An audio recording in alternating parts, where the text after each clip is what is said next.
Well, I suppose we should get started as close to on time as I think we ever have, This is about the most, because yeah, this is about the most responsible start we've ever had. we have a jam-packed podcast with all of the announcements that were made Yeah, today. it's an exciting day, man. So, hello everybody who's already hanging out. Yeah, Zenith welcome. Dragon, Ian Bits, Real Mayo, only here for the Joel. We see you. When, Ian Bits, to answer your question, I mean the Twitch bot will be up like immediately. The YouTube version usually takes a day or two for me to get out because when it's 2 hours of stuff to render and so forth. I'll actually rebroadcast the podcast on my channel for the next 2 weeks. 24/7. That's how I'll make partner. Hello, Solid Age. Solid Age says, I'm only here for the Taco Bell gift card that was advertised. Was that you? Dios mío. I didn't advertise any gift cards. Are you sure? Are you sure it wasn't one of those Dunmer? It might be. It might have been. I don't know. I made that shit up as I went. It was not obvious. Get out of here, dude. It looked incredibly scripted. Yeah, I mean, that's the kind of genius writing you can expect from my channel. So, hello everybody. If you are just exiting a cave that you were forced to live in and build an arc reactor and then escape terrorists, and you have not heard the news, we got an announcement about the next expansion for The Elder Scrolls Legends today. The last like 24 hours have been just like a endless torrent of like hype and news and previews, and it's been incredibly exciting. Yeah, it has been very fast moving and an awful lot of just news. Like, we got teaser art, and then we got expansion announced. You know, I don't even have the stuff like prepped for it, but we got new card backs announced. Yes. We had more details earlier in the week released about the championship series. Yes. Real quick, just gut reaction of what you heard and saw today. Let's just hear it. What was your emotional reaction to it? But honestly, my emotional reaction was, I hope this quells the complaints about shakeup. Like, that was my first thought. Because I've been seeing over and over and over again that we need something to shake up the meta and it's stale. And I've been chuckling at that all day long because last night on stream, I had Quinrell Burglar played against me 3 times. And if that doesn't tell you that the meta's not settled, I don't know what is. But yeah, that's true. But yeah, like not only are we getting new mechanics, and I've been thinking potentially new keywords. I'm actually pretty sure that the rally thing that we're going to talk about later is actually a new keyword. But then like rule breaking, like across the board, you know, try attribute decks. Decks can go up to 100 cards. This is all way more than I expected. Look, I would have been excited to brew with and satisfied with receiving 150 new cards that had no new keywords and none of the like extra shenanigans that we have got going on in this set. I would have been totally happy with that. I had this huge fucking grin in my office as I was reading this, and I was super appreciative that I was able to take half the day off. I was gonna say I was actually just quite angry because I was really busy at work and people kept trying to talk to me when I was trying to be like on Reddit or in the Bethesda stream. So, you know, how dare they? I mean, a smart man doesn't schedule any meetings for Fridays. Well, I didn't. These were of the impromptu variety. Like, the office was dead, too. Like, half of the people I interact with weren't even in the office today, and somehow it was the busiest day of the week for me. So it was just one of those things. Murphy's Law. Well, let's recap some of the changes to the fundamentals of the game that are happening with Houses of Morrowind. Yeah. Okay.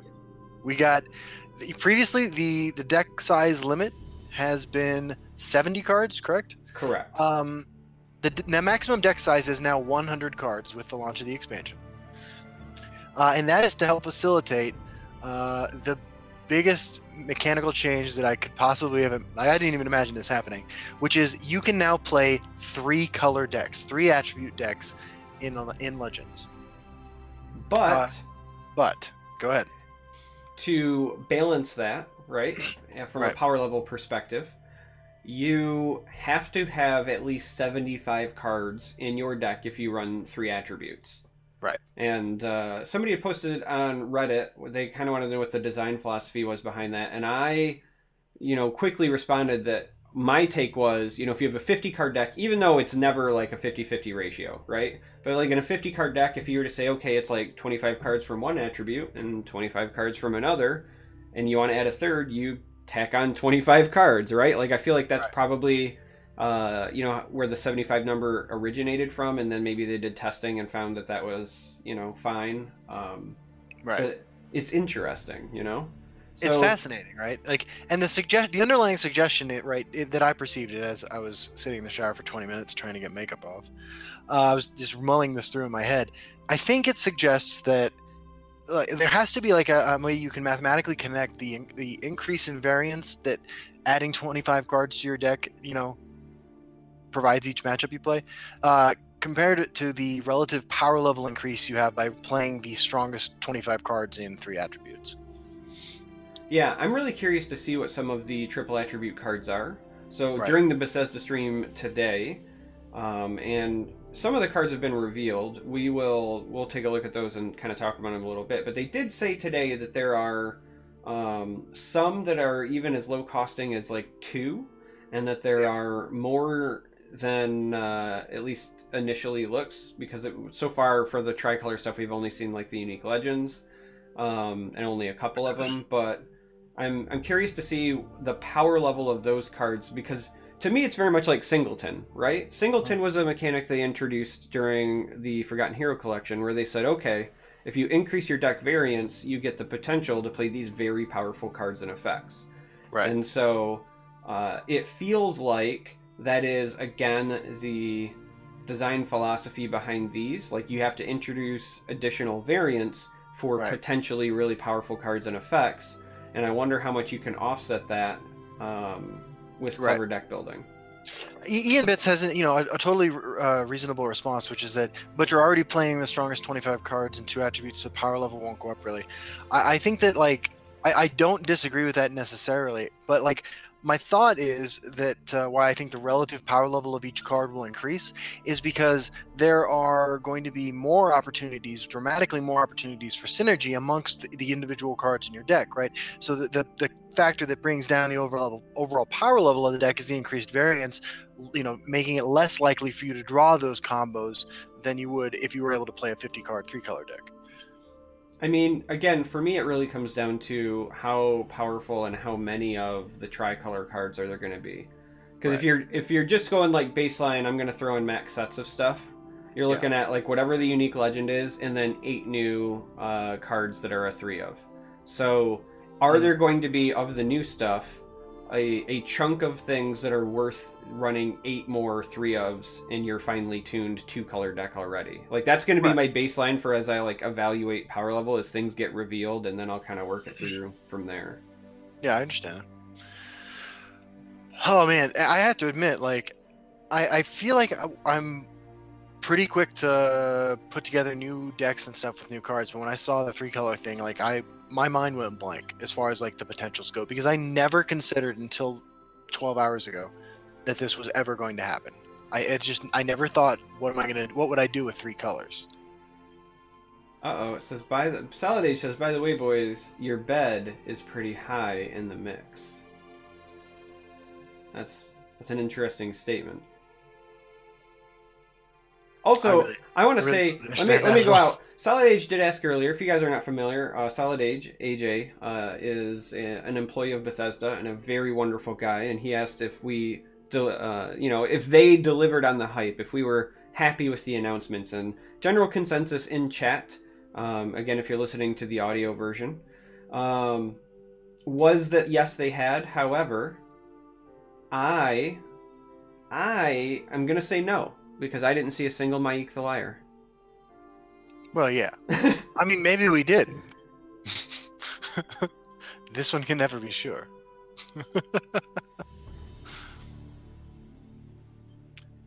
Man, I honestly, like, I think. Why don't we start by going through some of the cards, maybe, and we're looking at them one by one and see if we can get some theory crafting going with what we have. Because I'm at a loss, man. Honestly, I'm still just like my brain has been exploded by the 3-color potentials.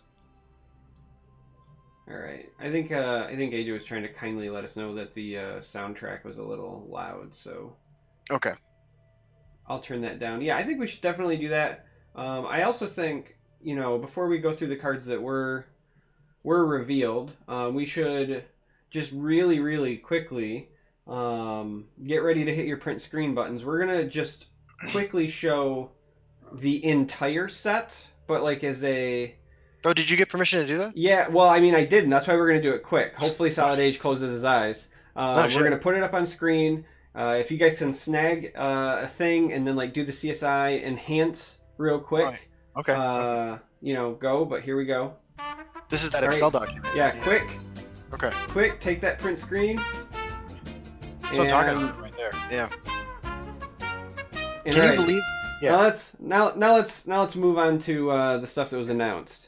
Can you believe that those cards are going to actually get made? I mean, that's insane. Yeah, Your fucking Autobot just timed out to Solid Age. Yeah. For those of you who are wondering, Solid Age said www.don'tgiveafuck.org. Spoiler away, boys. Yeah. So. Yeah. Houses of Morrowind. I gotta say the logo with like the cool multicolor I like it. effect is really fitting for this set since we're getting the multicolor stuff. I like it. Yeah. So we're gonna start with the one that was actually revealed on the Bethesda stream today by CVH and Pete. Yeah. Mostly because it's the one that has like the worst screenshot. Okay. And that was the Arcanon Sarioni Pepperoni. Yeah, by the way, Charm and I were talking about this before we started. Morrowind is home to more words than I can't pronounce than Legends has ever seen before. Yeah, me too. But, like, I have a hard time with some of them. Like, it's been so long since I've played Morrowind that I don't remember. Yeah, so Archcanon Sarioni here is, I mean, like one of the most flexible cards I've ever seen, right? In so many ways. Yeah, it's really flexible, and what I find interesting is that so this is a tricolor card. Again, if you're listening to the audio version in the future, it is a 4 casting cost unique legend that belongs to intelligence, willpower, and endurance. And it's a 3/3. And it says summon, choose a blessing from one of the tribunal gods. And then it also has Exalt 3, which is a new mechanic. And if you do that, it means that the card costs 3 more total. So instead of costing 4, it would cost 7. But you gain all 3 of the blessings. Now, the blessings that are available are to give a friendly creature Drain and Guard, and that can target itself. That was confirmed. Yes. Summon a Spider Worker. That's the 0/1 Dwemer that lets you draw a card. Or best creature in the game, by the way. Yep. Or give other friendly creatures +1/+1. Yes. Now, this is interesting to me because this is a card that I could legitimately see you want to play in a token strategy in those colors and in a control strategy in those colors. And they did a great job of making something that, isn't just for the one archetype. Totally agree. Yeah, this is a powerhouse, fascinating card.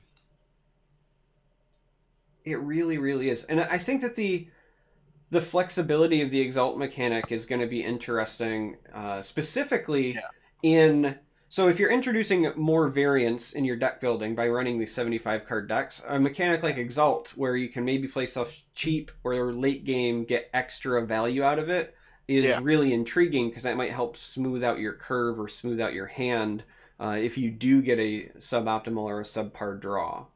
Mm-hmm. So. Yeah, I mean, so I think that the natural.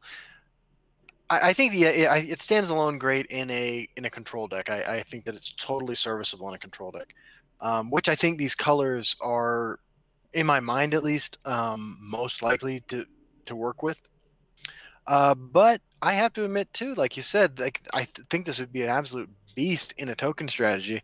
We're going to need to see a few more token style cards before you can, I think, fill a 75 card deck with consistent token strategy. I mean, do you though? Because I mean, you get. I mean, Token Mage has already been a strat for a long time, and Token Right. Spellsword used to be the strategy. Right. So, I mean, I know that it's not the most optimal ones, but even without newly revealed cards, I could probably cram 75 token-themed cards from those three attributes in a deck right now. I feel like, anyway. And that's without the new stuff. That's fair. That's fair. Maybe it's just that I am tired of playing against tokens, and I want to build and I want to build a 3-color control deck. That's also fair. That's also fair. Yeah. The Long Afternoon asks, "Are all the blessings given to you as 0-cost cards?" They are not. That was there was some confusion on the podcast earlier on the stream. That's the stream, yeah. That's a stream earlier today. That's how it worked, but they do not actually work like that. Yeah, they all say what they do, and they're presented as like a 0-cost card, but it's really just like the art and the text. I suspect it essentially just functions the way that Barbas does. Like when you play this card, if you have played the regular version and you have not played Exalt 3, you have to choose which effect you want. So you would play this card, those 3 effects would come on screen, you select the one that you want, and then it goes off, right? So that's likely what those were for. Let's take a second too. Like I think the 3-color frame is gorgeous. Like I always thought the 2-color frame looked good. I think the 3-color frame looks beautiful, and the new addition of the attribute symbol on the upper left underneath the casting cost, I think looks great on the cards. Yeah, I think it calls more attention to the attribute because it used to be in the bottom right, but it has moved, and I kind of like it up there. And you'll notice as we go through some of the other cards that were previewed. Actually, let's just go ahead and shift to the next one because we're talking about Exalt anyway. So Vivec City Pilgrim is next up, and again, you'll see the attribute is now in the upper left, even on the single attribute cards. Yes. This one, not as flashy as the tricolor unique legend, but you would imagine that to be the case. This is just a nice, in my opinion, it's a nice quality common card. I think this card is actually really strong. Yeah, it's a 2/2 for 2 that has Drain, and it has Exalt 3 of +2/+2. So it's a common, and that stands out to me because I think this card, the stats aren't like super great, but the Drain is helpful, and I think this card has the potential to be really strong in Arena. I agree. I totally agree. This card's good in Arena. I mean, I think Exalt, of all the keywords that have been revealed, I think that Exalt is probably, like in a vacuum, the strongest of the keywords for Arena play. I mean, it certainly provides flexibility. Since we're talking about Arena, it's probably worth noting that with the new set, when you draft for Arena, you can draft 3 colors in Arena. When you're presented your class to choose at the beginning, you'll still be given 3 choices. At least one of them will be guaranteed to be a tricolor choice, and then the other 2 are still random choices from all the other classes. So the other 2 could still be 2-color, or you could be presented theoretically with 3 tricolor choices. But you will have the option to draft tricolor in Arena when the new set comes out. Yes. Yeah, this is going to be exciting, right? Like playing 3-color in Arena, I think is going to be a lot of fun. I'm a huge Arena fan as it is, and just switching things up is going to be fascinating. I mean, I really liked the Chaos Arenas where you could Wabbajack 5 of your picks, and this just takes that to a whole other level of like new interactions. Yeah. So it was mentioned in chat, and I think that's a good thing to highlight, that Exalt is a mechanic, right? So this is not going to be something that you get from Mundus Stone, for example. This is just like Pilfer or Last Gasp. This is more like an ability word than a keyword.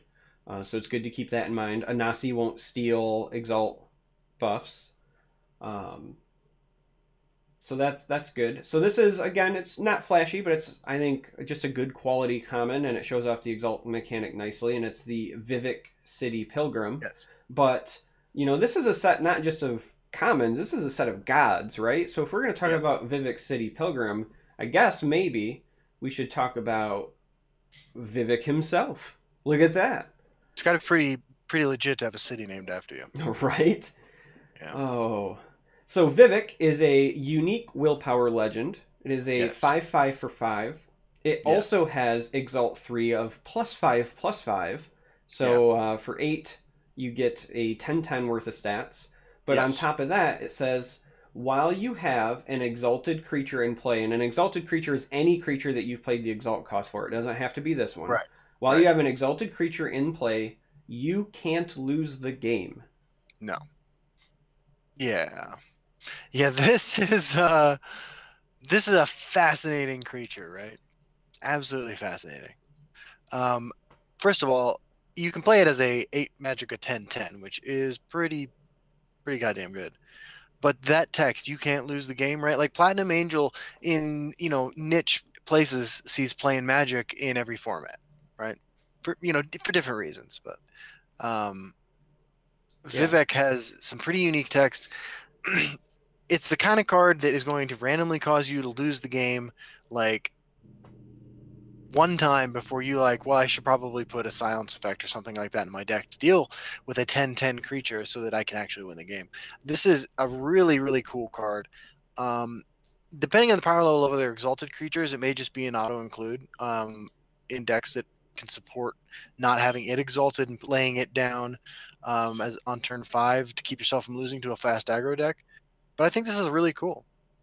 Yeah. So I think this card is interesting because it triggers off of other creatures with Yeah. exalted. So even if if Yes. something goes horribly wrong and somebody has Right. like an amazing draw on you, you could potentially play this on like turn 6 or 7 or something if you've played something else Yeah. exalted and just buy yourself time, right? Right. Um I think that the reason that some of the capitalization and stuff like that is off on these cards is I heard once before that these preview cards are not actually made in the in-game client; they are made some other way. And yes. yeah, so Yeah. these are just entered in by interns or something. Yeah, well, I mean, you'll notice with some of the other stuff that we'll show later that there'll be like unique legends that will show like you have 3 copies of it or whatever. Right, The right, real thing is that the card images themselves are actually generated dynamically by the game client when you play. So there's right, not like a static image unless you go in and you like render these in Photoshop or something. Basically, right, normally in the game client, these images are like I forget how many, but they're a compilation of different layers stacked on top of each other that just exist independently. right. But yeah, this is I mean, and some absolutely gorgeous artwork too. Let's take a second to appreciate just how incredible Vivek looks here. Yeah, I think Zenyatta here looks amazing. This card's graphics actually are higher quality than Morrowind is. Yeah, right. I mean, I'm not gonna lie. Like hundreds or thousands of other people, I'm sure today I was like, I should probably play Morrowind. And I was looking through some stuff, and I was like, wow, technology has come a long ways. Yeah, we've had like Skyrim remastered a billion times. Can we get some Morrowind love? I would actually play Morrowind remastered again. I went so far as to search out those projects of dudes who are trying to remake Morrowind in Skyrim. Yeah. Yeah. So speaking of, Exalt and you know, basically the tricolors of intelligence, endurance, willpower. Exalt Yes. is not the only new thing coming, and so Right. staying in this house, right, but Yes. showing off a new mechanic. We Yes. have the Knight of Gnisis, Yes. which is the only acceptable way to pronounce this going forward. The Knight Goodness. of Gnisis. I searched on YouTube for how to pronounce this word actually. That does not surprise me. So the Knight of Gnisis. Yes. This is a endurance card. It is a 3-cost 2/3 with rally, which is a new keyword. So it is our understanding that Mundus Stone and other effects will potentially be able to grant this. This is a keyword, rally. That's Uh, awesome. ra- Also a chain of fast food restaurants in California. yeah. So rally is a mechanic that says when this creature attacks, a random creature in your hand gets +1/+1. Yes. But the knight doesn't just stop as a 2/3 with rally. No, no. No. On summon, you put a 2/2 Colovian trooper with guard into your hand. So even if you have no other creatures in hand, the summon on this means that you're going to get some value if this guy gets the rally off. Yeah, this is a tremendous amount of value on a 3 Magicka creature, right? Like and I guess coming from Endurance, we shouldn't be that surprised they get to put a ton of value in their creatures all the time. But I mean, the 2/2 in hand, like even without rally, this would be a fair price for this effect. Just the summon effect. Yeah, maybe. I don't know. A 2/3 is pretty underwhelming for 3 because. Here's the interesting thing about this card. I have no doubt that the rally effect is going to prove to be powerful. Yes. Justin and I had a wonderful back and forth on Twitter. Like I Oh yeah, that's knew great. when I saw rally, I knew this was going to happen. Justin goes, "Wow, rally's really powerful, and I can't wait to see how this goes." And I went, "I can't wait to make Justin hate rally because it's only going to buff all the charge creatures I play, and at some point he'll say I hate you, Charmer." Yeah, Um, it's gonna be really exciting when I turn on rally. yeah. So I think the rally effect is really strong, but the Yeah, interesting thing about the design of this card is that rally to me seems like a mechanic that is going to favor like mid-range and aggressive strategies because you want to be attacking, right? yeah, It's not a strategy where you're likely sitting back. right. And if you're This, wanting to be aggressive and or attacking, a 2/3 for 3 for future value, at least on the surface right now, doesn't seem to be worth offsetting the immediate value that pressure would provide. So like when I compare this to say like Young right. Mammoth to me in like an aggressive or mid-range strategy feels better.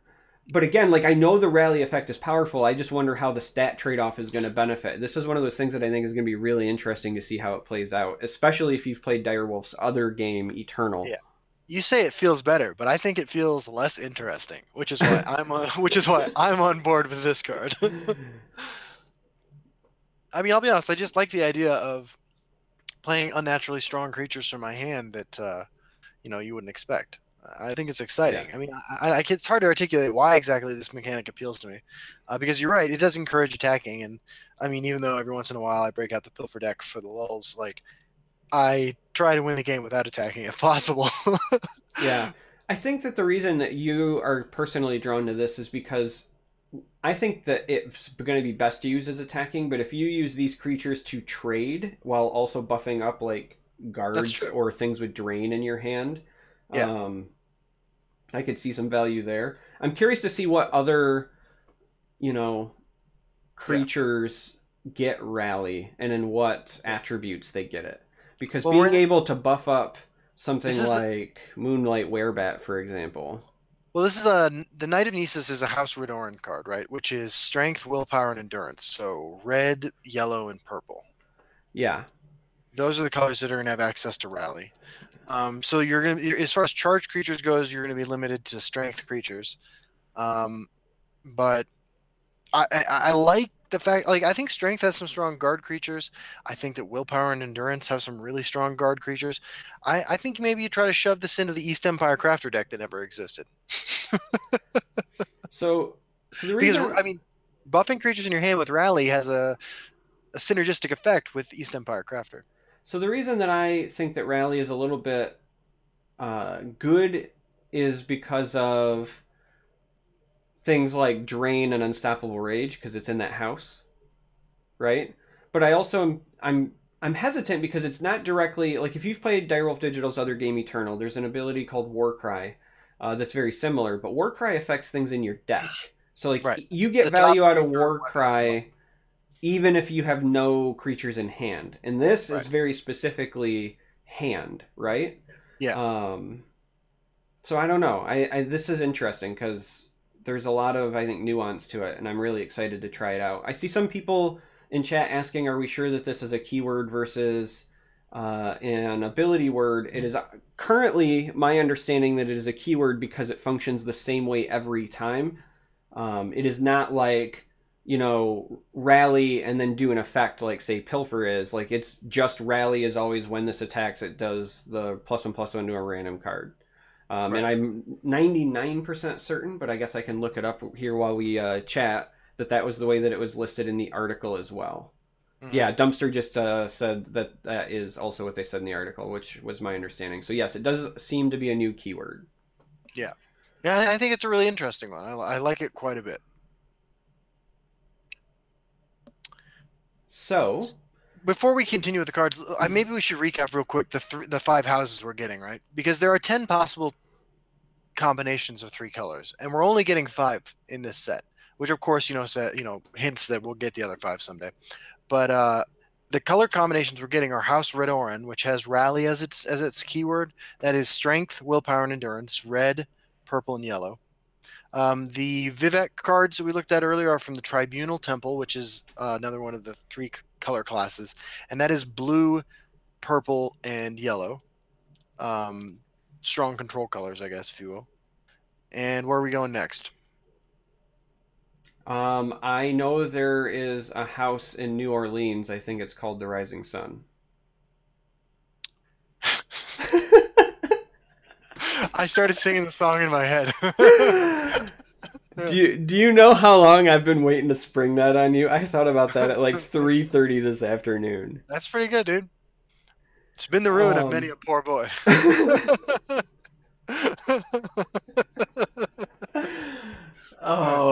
oh, Real quick, who sings that song? what's the animals, man? I'm glad you said the animals because I feel like more people think the Doors sing that song than know that the animals sing that song. No, man, the animals. That's the best version too. I agree. Okay. Um, I don't know. Daggeth, right? You wanna? Yeah, let's move on to Daggeth. This is House Daggeth. And House Daggeth is strength, intelligence, agility. That is red, blue, and green. And Daggeth is interesting as the only one without like a consistent new mechanic, like a keyword or ability word. They have a theme that a lot of their cards play off Yeah, on. we're almost to that one. We'll get there. Apparently, it's called Dagoth, Fighter of the Night Goth. Oh. But not friend to everyone. All right. Yeah, where are we going next, man? I'm in the back seat all the time. I don't know. You started the house thing. I figured you were taking lead. Oh yeah. Okay. I know what order the cards are in. So Right. Okay. Well. Okay. And then we have House Telvanni. These are the spellcasting guys, and so naturally, their new ability word appears on spells. Um, they are intelligence, agility, endurance. That is green, purple, and blue. And yeah, that's all of them. yeah. Oh, and House Hlaalu, which Oh yeah. Let's yeah, I bet. here. That's actually our next card, so we can talk about the other new mechanic. Now this is a mechanic. This is a more like an ability word again, like pilfer. Right. Right. But they get this new thing called plot. Yeah, plot's cool. Plot is our abilities that trigger when you play the card with plot after you've already played at least one other card in a turn, right? So this is kind of like combo in Hearthstone. But like here, what you get off your plot for your plot value for your plot investment is a discounted Earthbone Spinner. I would argue a stronger stat line. I think 2-3 is probably more valuable than 3-2. Yeah. So for the audio people, we're currently showing a new card. This is Hlaalu Sharpshooter. I'm probably slaughtering the pronunciation. This is a 3-cost 2/3, but it has plot of silence a creature, then deal 1 damage to it. So just like Justin said, Yeah. it's a 3-cost 2/3, but if you've played at least one other card this turn, Yeah. you get the really good Earthbone Spinner effect at a discount. Yes. Yeah, this is a really exciting card. I in the past there was a time actually when the two Magica 2/2 Fabricant came out in Clockwork City, the red one that silences something if you control a neutral card, where I started to wonder about saturation of silence effects in red. Um, I mean, obviously that card doesn't see any play. Even in decks that could support it, it's not any good. But what I like about the Hlaalu Sharpshooter here is that the setup required, right, requires you to make some interesting deck building decisions. You know, like obviously you're going to probably run Rapid Shot in any deck you run this in, but I think that you don't run this and other red silence effects in the same deck necessarily, right? So like this gives Probably you not. this gives you an that sort of deck building decision making that I love about Legends, where you think to yourself, which do I support more if I want a silence effect in my strength running deck? Do I run Earthbone Spinner or do I run Hlaalu Sharpshooter? I mean, this is exactly the sort of deck building like questions that I love to play with. So one of the things I find interesting about this is when I first saw it, I thought, okay, this naturally goes in like Archer, where I'm running curses, right, in the curse package. Absolutely. But it kind of doesn't, unless you are cursing a different target, because it's going to Right. silence the curse rate off whatever you target with this. Right. So then I started transitioning to, there was a time, some time ago, but there was a time when Lesser Ward actually saw quite a bit of play. And I know Yeah. it's been slowly making a comeback as people have been playing some more mid-range Battle Mage and so forth. Right. Um, Lesser Ward is a nice cheap zero cost card that you could play to make sure that you get this at a decent discount. Absolutely. I mean, like, look, why not both, right? Just because this is a Hlaalu Sharpshooter doesn't mean you can't run this in-house Dagoth decks, right? So run a deck with Murkwater, I'm sorry, Goblin Skulk, Curses, and Lesser Wards, if you don't mind super inconsistent pulls, and run a bunch of plot cards alongside it. I mean, like, there's a million deck building opportunities here. This is super exciting. Yeah. But plot's not the only new mechanic that we got to see. No, it is not. It is definitely not. There is also Betray. And Betray. Betray is very interesting to me. Yeah, what do you think about Betray? So, right now we are previewing a card. This is a 4-cost agility action called Drain Yes. Blood. And it Yes. says, give a creature -2/-2. So it's like Malefic Wreath that costs 1 more. But it Right. has Betray. And the way that Betray works is when you play the card, you can choose to sacrifice one of your own creatures Right. to do the effect again. Mm-hmm. Now, that is really, really cool. This almost reminds me of like a reined in version of Storm from Magic the Gathering. Yeah, I can see that. There actually is a magic keyword called what of it? It was from one of the Tarkir sets that does exactly this. But yeah, I think this is a super fun card. I love this. I love Yeah, this card. I am really excited for this for a number of reasons. So this is in agility. So naturally you're thinking, okay, I can totally run this in last gasp oriented decks. As somebody who loathes Balmora Spymaster and I hate any scenario where I think it might be playable, Yeah. this card in some sort of assassin control or Oh, yeah. tricolor, like Dagoth control Yes. makes Balmora Spymaster look really appealing. You play it Oh, early when absolutely. you've got an empty board, and then suddenly you're Yes. nuking 2 creatures and you get something out of it. Like Right. this is really strong. And not just beyond last gasp, but think about all of the, um, other cards that don't see play, but like could see play because you just needed a body that was inconsequential. Yeah. Um, This mechanic works just as well with last gasp effects as it works with summon effects. yeah, Recyc- well, recycling the body after you've gotten the value. I was thinking of like those spider workers. Like Oh if yeah. you do run a neutral heavy deck and you make like mechanical ally trigger, you Yes. get to draw a card from the L1, and then this just feeds it. Yeah. This is a great way to punish your opponent for turning your stuff into sweet rolls. You get the Absolutely. Yeah, Drain Blood. I mean, on the surface, this was the least exciting of the new cards that was revealed, but like, this is also the card with I think the highest potential like upswing. If you time it right, you sacrifice the right creature, you can come out way ahead after playing a Drain Blood and effectively leveraging its power. yeah.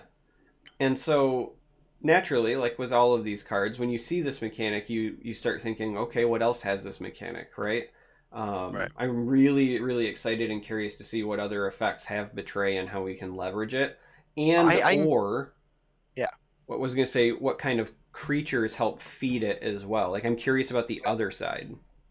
I mean, we see this. House Telvanni is where Betray exists. That's blue, green, and purple. Those are the 3 strongest last gasp colors. I mean, I think there actually might be more last gasp cards in strength than in endurance. But endurance has arguably the most, well, a couple of very powerful ones. Let's put it like that. Um, in Skeletal Dragon, Haunting Spirit, and the 5/2 that gains you 5 life. But like Um, fuck, dude, I forgot where I was going with that. I'm so excited I'm barely able to speak. Yeah. So, since we're still talking about Dagoth, Yeah. let's visit the last leg of those attributes and hit intelligence and talk about the other mechanic, which doesn't have like a flashy word, but we're told Right. is part of like Oh, the theme. real quick, I wanted to say about this. I was saying Telvanni colors. I need to see a action with draw a card with betray. Well, of That would course. make that would make my life complete. Of course.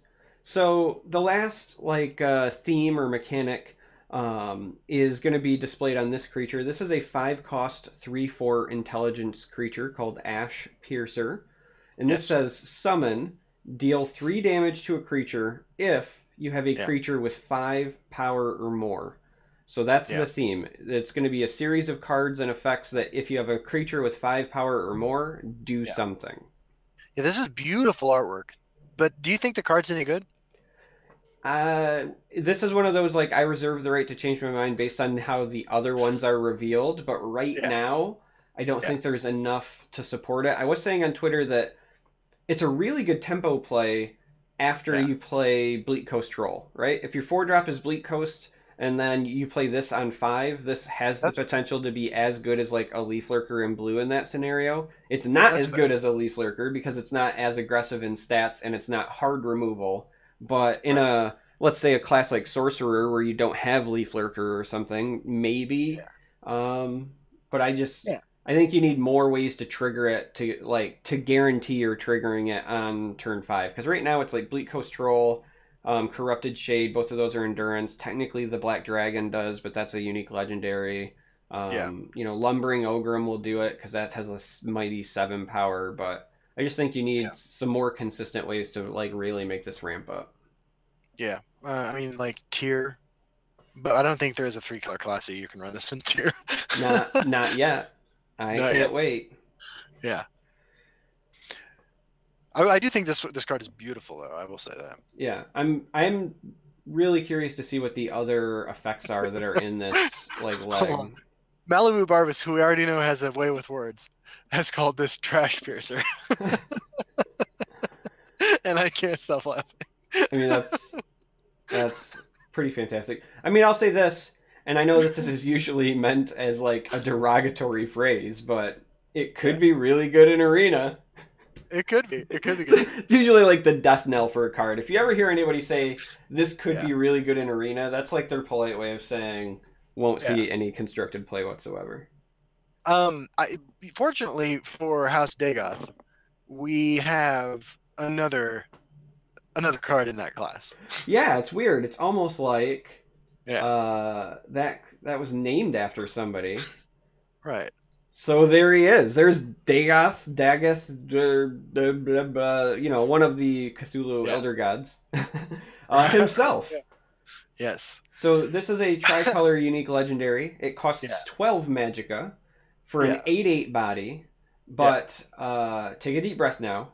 Has breakthrough, charge, drain, guard, lethal, ward. Dude, this is everything I want in a fucking creature. This is Let the biggest, dumbest creature I've ever seen, and I love every single thing about it. Do you want to know what I love most about this, Justin? What is I've also been waiting to talk to you about this creature until right God, now. shit, I am laying down the challenge, right? yeah, yeah, I want you yeah. to get all of the benefit of this card, Uh-huh. but on illusory mimic. Oh, dude, I was already thinking about that earlier. I was already planning on doing that. That's awesome. Yeah, 100%. I'll make that happen. Yeah. Dagoth's Mimic is going to be a thing.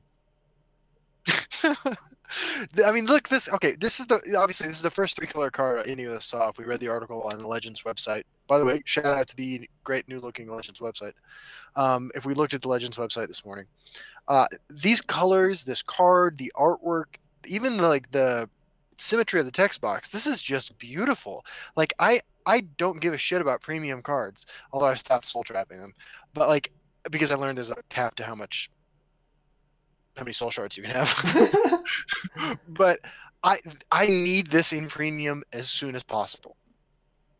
Yeah, this card. So if you're listening to the audio version of this podcast, go look up this card. This card is gorgeous art, and it's one of those cards that you just know ahead of time is going to look absolutely bonkers in premium. So if I don't open a premium copy, I'm crafting it, because I'll be honest, this is the house. Even though I mean, I don't have any judgments about the 5 power mattering theme in this color combination yet, because the one card we saw really depends on what kind of enablers we have for the mechanic. But this is the color combination I'm most drawn to, almost entirely because of the visuals of this card. Solid Age, our good friend AJ from Bethesda in chat, does say that the premiums have also been stepped up quite a bit for this expansion, so that just raises the expectations even more. I'm really excited. Absolutely, that is awesome to hear. I am super excited to see that. Like, and look, these cards come out in less than 2 weeks. These cards come out the 29th, and because of the way Bethesda always releases things a day before they say they're going to, probably the 28th. Yeah, probably. So it is worth mentioning as well, because people have mentioned it in chat, and it is a funny meme. This card does have a creature type of god. This card is a god, and Reflective Automaton is technically a god, because this is a god and it's all creature types, but it's also technically a mud crab. So Reflective Automaton is your mud crab god, our Lord and Savior mud crab god. He's also a beast, because Reflective Automaton is a good boy. He is a good boy mud crab god. That's true. Yeah, he's been promoted. Yeah. Yeah, this card is absolutely astoundingly beautiful. The power level is crazy fun, and I'm really looking forward to playing it. Yeah, I'm looking forward to the ways to attempt to abuse it, because this card feels like it's almost too good to just be Tazcad 2.0, I feel like there's going to be more to it, and I'm really excited to see how we can abuse it. Yeah. I will say this. I really like that it has Drain on it, because that alone says to me that while this is likely going to be used as some sort of finisher, it can be used as a stabilizer for control if you wanted to play control in this. I totally agree. Drain being on this card, actually, I think is what makes it playable. Yeah. With all those other keywords, I don't think I'd play this. But with Drain, I think I would. Also, I feel like every time that somebody silences a god, somebody needs to say a Nietzsche quote. I think it's mandatory. I don't know why, but every time I think of like Reflective Automaton being a god, I just keep thinking of the Ghostbusters sequence in my head. Like, I feel like somebody's asking Reflective Automaton if they're a god, and you've got Bill Murray saying, if somebody asks you if you're a god, you say yes. Absolutely. So this was all the stuff that was, revealed today. But right now we are, at least where I'm at in my time zone, we are 39 minutes away from midnight. And you know what tomorrow is, Justin? I don't. What is tomorrow? Tomorrow happens to be St. Patrick's Day. Well, St. Patrick's Day, huh? Yeah. But I'm not really a big St. Patrick's guy. So I thought maybe we should celebrate a different saint. Oh, I like it. I like it. So maybe this guy, this Saint Juib.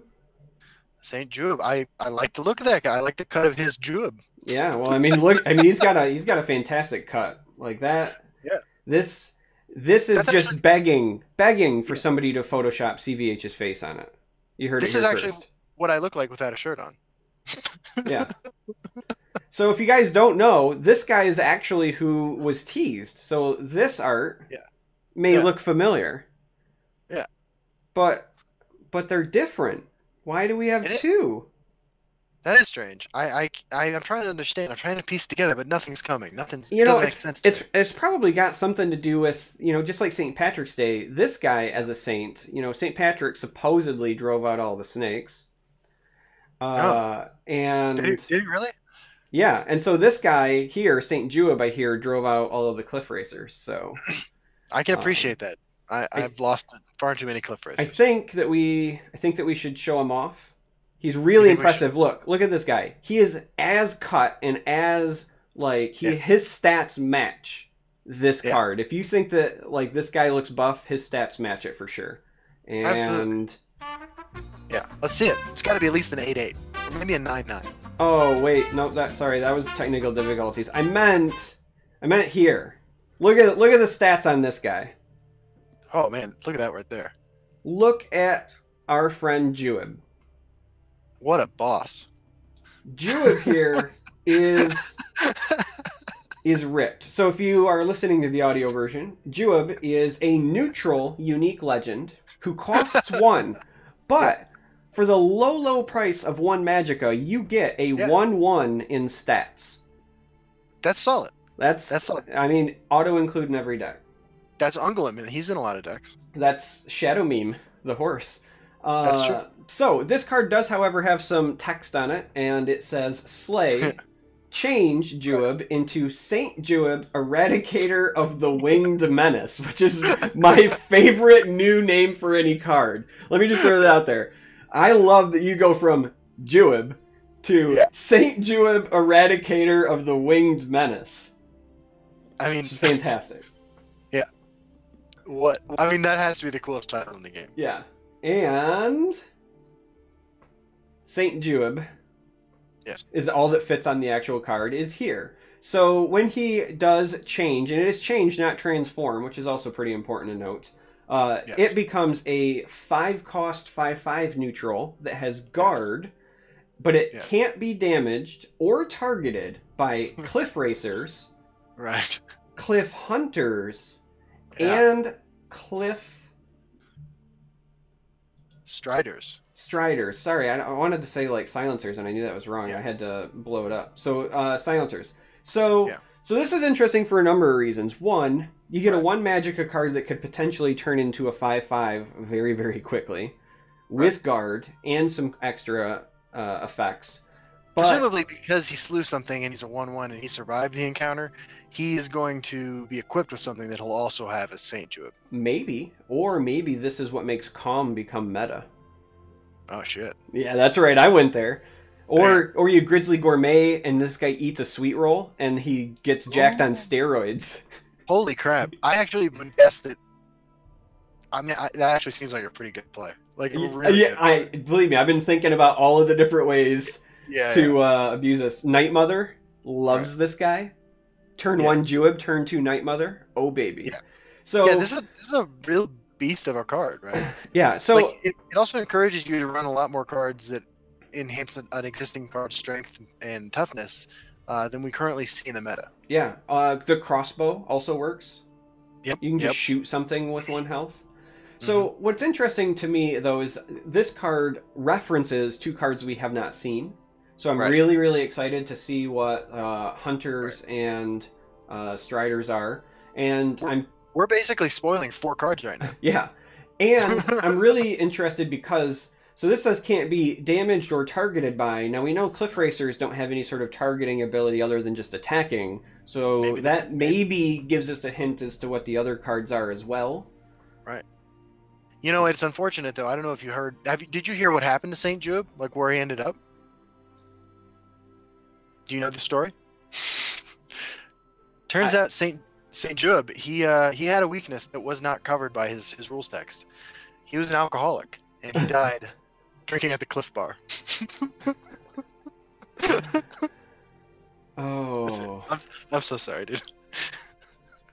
As somebody who eats Cliff Bars from time to time, that one's rough. Yeah. So this is an incredible card, right? The quest to transform Saint Juib into Saint Juib on turn 2 is going to be an exciting opportunity for everyone who likes to do things a little weird in this game. I mean, yeah, like I said, there's I think a lot of different ways you can do it. Some involve the ring, some do not. Like I said, Calm might just be, something that's included. Heaven forbid somebody like played Juib and somebody else starts with like the notorious like Nord Firebrand, Steel Scimitar. Like they break a rune turn 1 and then you you Yeah. get a prophecy that buffs this guy or something like the Spear of Embers or Oh, that'd be great. Yeah. just I can think of all sorts of different weird ways where you can get this slay off. But I mean, you're right. I think that it's going to be a game in and of itself to try to get this guy to trigger, and I'm going to have a lot of fun trying to do it. Absolutely. I mean, you know, it's another tool. Like, I mean, as far as like obvious shoo-ins with existing cards, I mean, look, we've seen like 6 or 7 cards out of 149 new ones. So it's tough to say exactly what, or even anything remotely close to exactly what we'll be doing with this. But as far as existing archetypes that you could slot this dude into, item battle mage. Yeah, I mean, items seem good. Yeah. Wards seem good, right? So being able to turn 1 him and then like turn 2 ward crafter and kill something with 1 health. Yeah. Yeah, this card is really cool, really interesting. You flip him anytime, you transform him anytime in the first 5 turns. Incredible value. So I'm gonna lay down the real challenge for you, Justin. I think flipping him turn 2's pretty doable. However, yeah, I agree. However, the 3-turn sequence that I'm most interested in seeing is a turn 1 Juab, turn 2 transform him, turn 3 desperate conjuring for a 7-drop. Ooh. Because his cost does change to a 5. That is true. So you get to swing with your guy on turn 2. Yeah.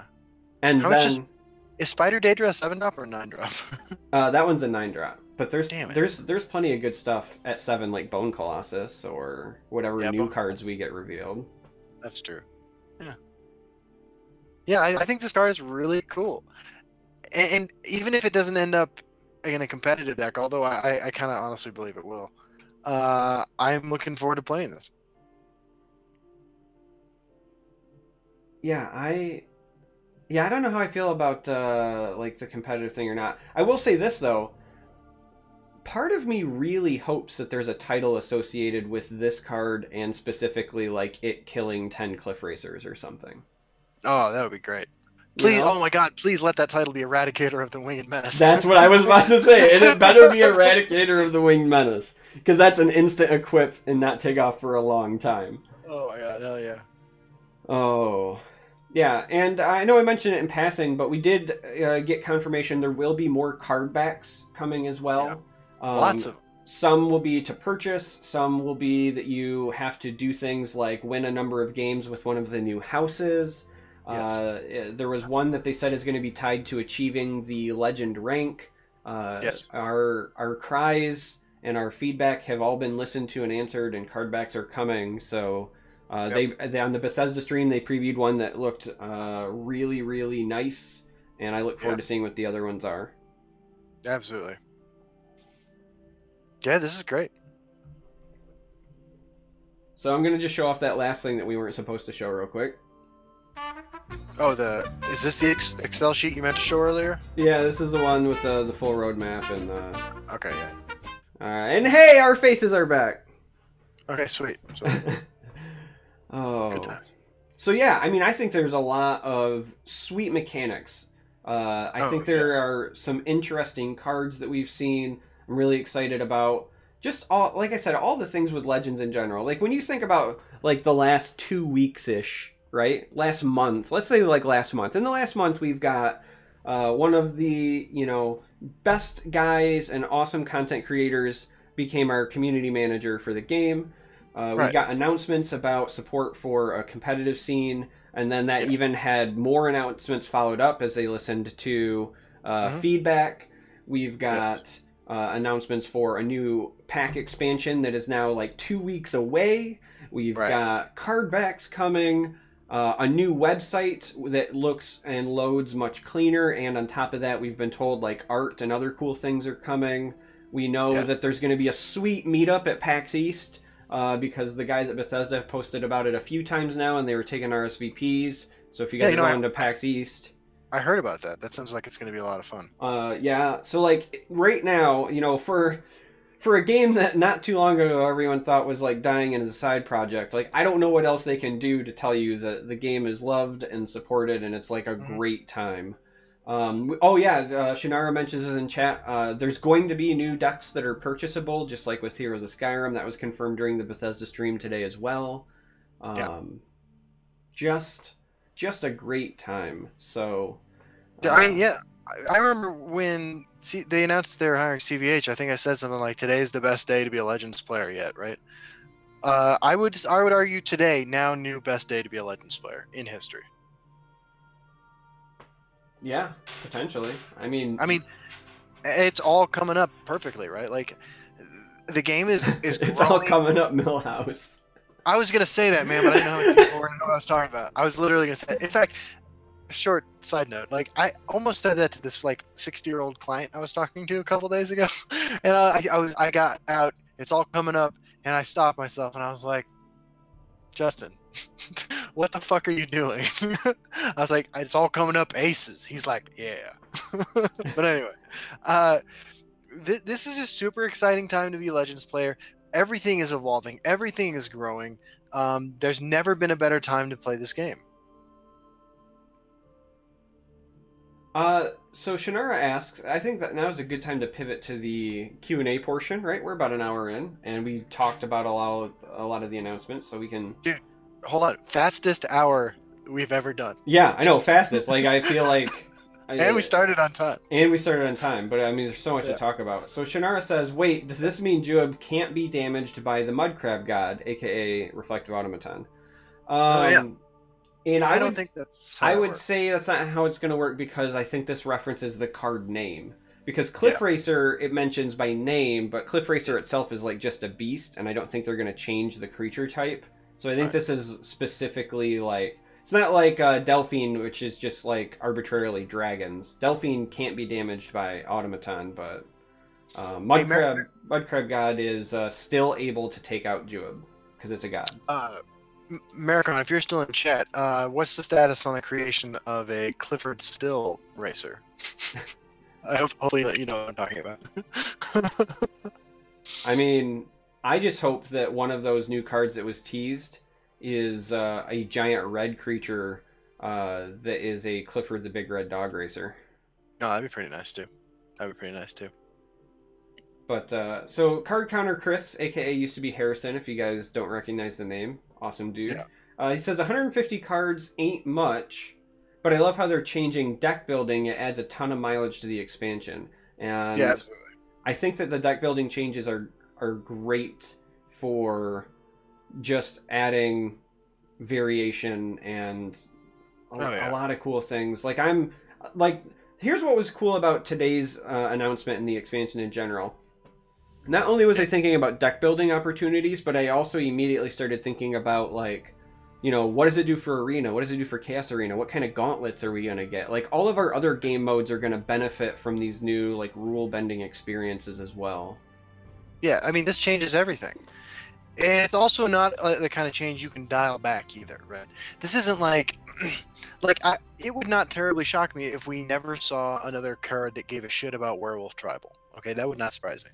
But the change to the ability to build 3-color decks, that changes every expansion that is ever going to be released, even if no new 3-color cards are released, although I assume that more will be in future sets.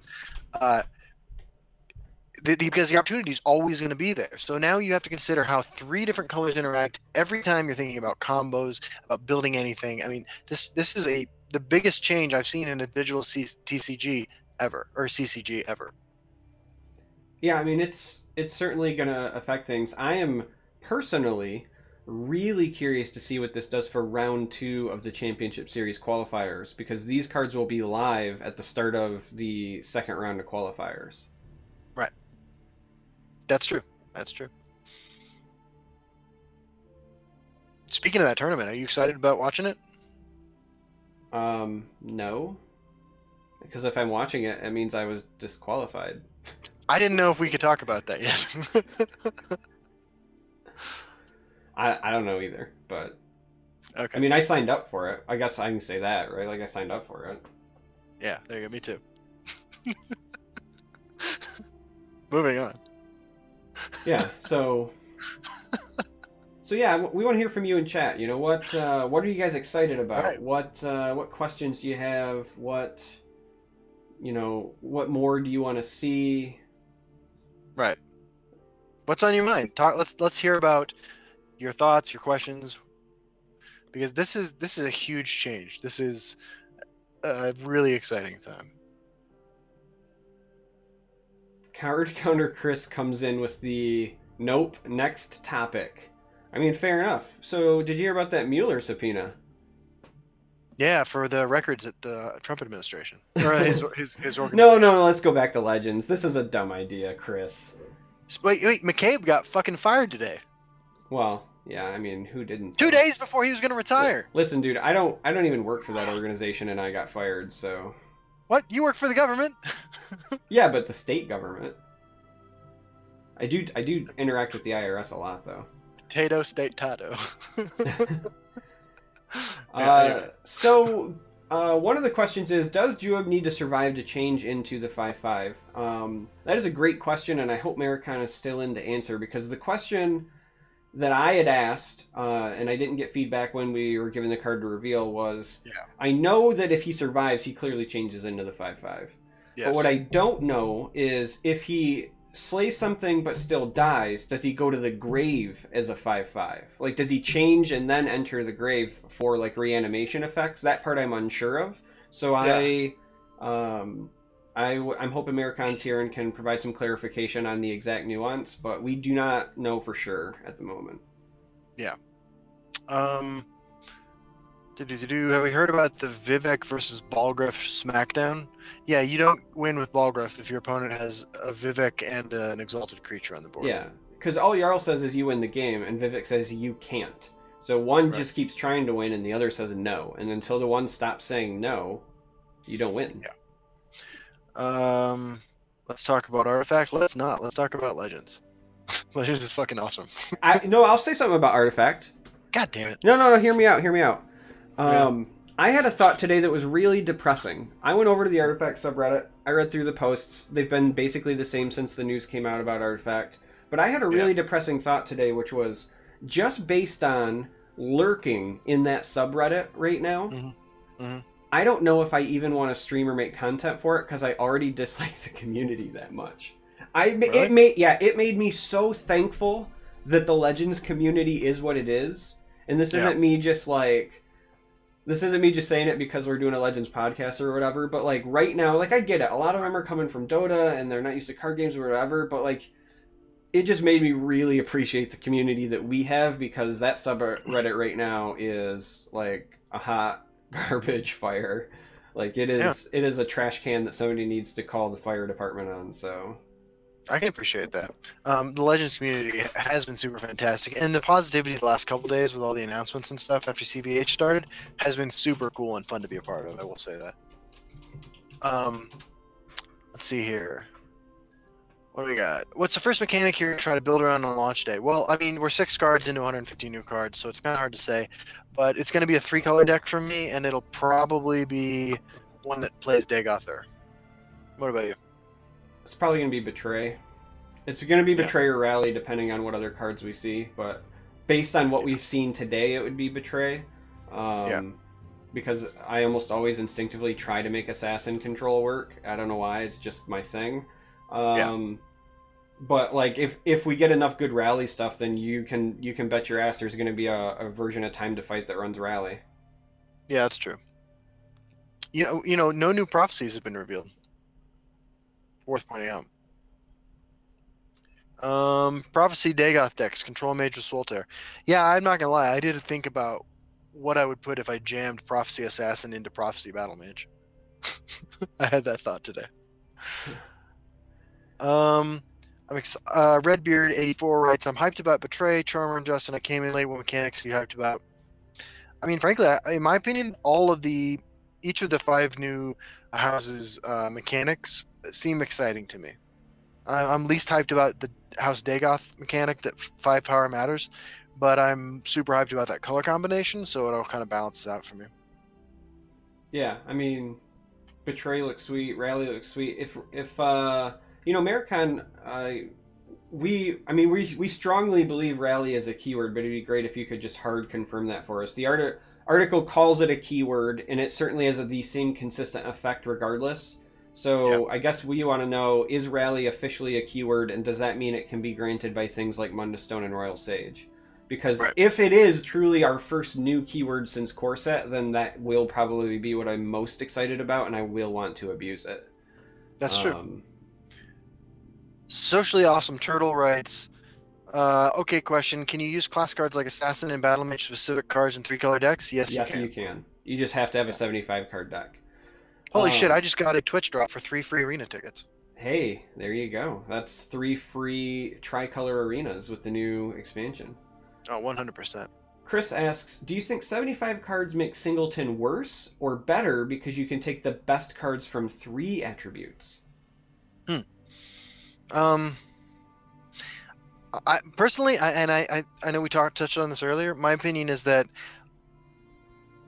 I don't think the decision would have been made to allow 3-color decks to be and require them to be 75 cards instead of 50 would have been made without considerations for the influence that variants would have on diminishing power level. And I think that it's balanced out by increased synergies that are available in 3-color decks, and they must be roughly equivalent if this made it through testing. Yeah, so basically my answer is the same answer from just the tricolor decks in general, which is it's going to, in my opinion, largely depend on the power level of the house cards, right? Not the class cards, but the house cards. If the house cards are really strong and they warrant, being played at least on some level, and you can basically say like, okay, I'm going to run Singleton, but I get to go with like the best of 3 attributes and all of the intermingling classes because of those attributes, right? So, and then on top of that, the house cards, like maybe, but I don't think we have enough info to like really make a judgment there. It'll be something to keep an eye on. Yeah, I think the increased deck size is probably a fair penalty for running 3 attributes together in general.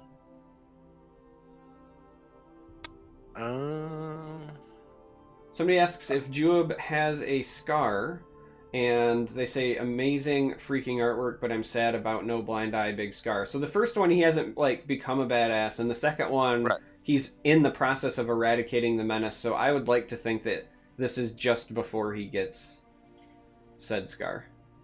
Right, that's where he found religion. That's why he's a saint now. Yeah. Also the eradicator of the winged menace. That's such a fucking legit title, dude. I know, it really is. Flopper Daniel says Artifact will have 10k viewers on day 1 or so. Yeah, popularity doesn't necessarily betray quality. Well, one, like, in case you haven't figured it out by now, like I'm not doing this for viewers. I do it because it's fun. And 2, yeah, I might have 10k viewers, but that means I'll be on like page 4. Nobody likes me. Like, I get 50% of the people in this community to like me. You think I'm gonna get strangers to like me? Yeah, right. Yeah, I think the only people who I think people are ambivalent towards me or like me for the most part, and the people who don't like me are people who don't like me because other people like me. Just keeping it 100 because I'm super non-offensive. Narazuri, I'm excited to play aggro 50 card decks and beat everyone, which is exactly what I put on Twitter after the reveal. I tweeted today, hey, we're about to get a brand new expansion. I can't wait to play against Prophecy Battle Mage on April 1st. Yeah. No, I mean, like, I expect that to happen to some extent, but I don't think most people feel that way. I think most people are going to be excited about trying new stuff, and I think the first couple weeks of a new set are the best time possible to play the game. Charmer, do you think 75 cards makes Singleton worse? Oh, we already answered that. Yeah, we're down to, did they say if there will be non-unique house cards? Oh. And they hinted strongly at it during the Bethesda stream today, and AJ said there are some that are as low cost as 2, even. Yeah. Chief Kush 1, Chef Kush 1 is excited about red, blue, green market decks. I'm concerned that 75 cards is a lot of cards to dig through to find a market, and you usually want 2 of those. I mean, maybe, but in those attributes you get cool tutor effects like Treasure Map on Eldora or Ratway Prospector, and if market's your only support. That's fair. Who am I kidding? That doesn't sound very good at all. But still, the possibility. Yeah. Why play a Yum Yum wants to know why play a prophecy deck with 50 cards when you can play a prophecy deck with 75 cards. Exactly. You just showed a unique legendary that costs 1 and isn't tied to houses. Yeah. Well, when Shadowmere came out, we weren't doing the podcast, but if we had been, it seems like the kind of card they would have given us to preview. To be honest, I'm kind of surprised that St. Juib doesn't banish Cliff Racers, because we're the Banish boys. That's true, actually. It doesn't have a banish effect. That's interesting. Yeah. God always beats Jarl. Yeah, the only thing God always beats Jarl, but the only thing that always beats God is Maik. Yeah, and also Nietzsche. Where is my Maik? Yeah, this one is interested in that card. Do you know what happens when facing a direct attack with Exalted Vivec on board? Does the attack negated or are you left with 1 life? I don't know what happens. Card counter, Chris. Time for Justin to make a 100 card singleton mono red deck on a ladder. Fingers crossed. Yeah, I'll do that. You know, that's actually a good question about the Vivec thing, though. Like, I wonder if you just sit at, like, -13 health, and then when Vivec dies, you die, and I wonder if you have to heal from 0 or heal from negative. I mean, that's how Platinum Angel works in Magic. Right, that's why I'm wondering it, because isn't there that title for like win at negative health that normally you have to do at Afflicted Elite, but that could be a new. Right. Yeah. Could be a new avenue. That makes sense. Yeah, it's good times.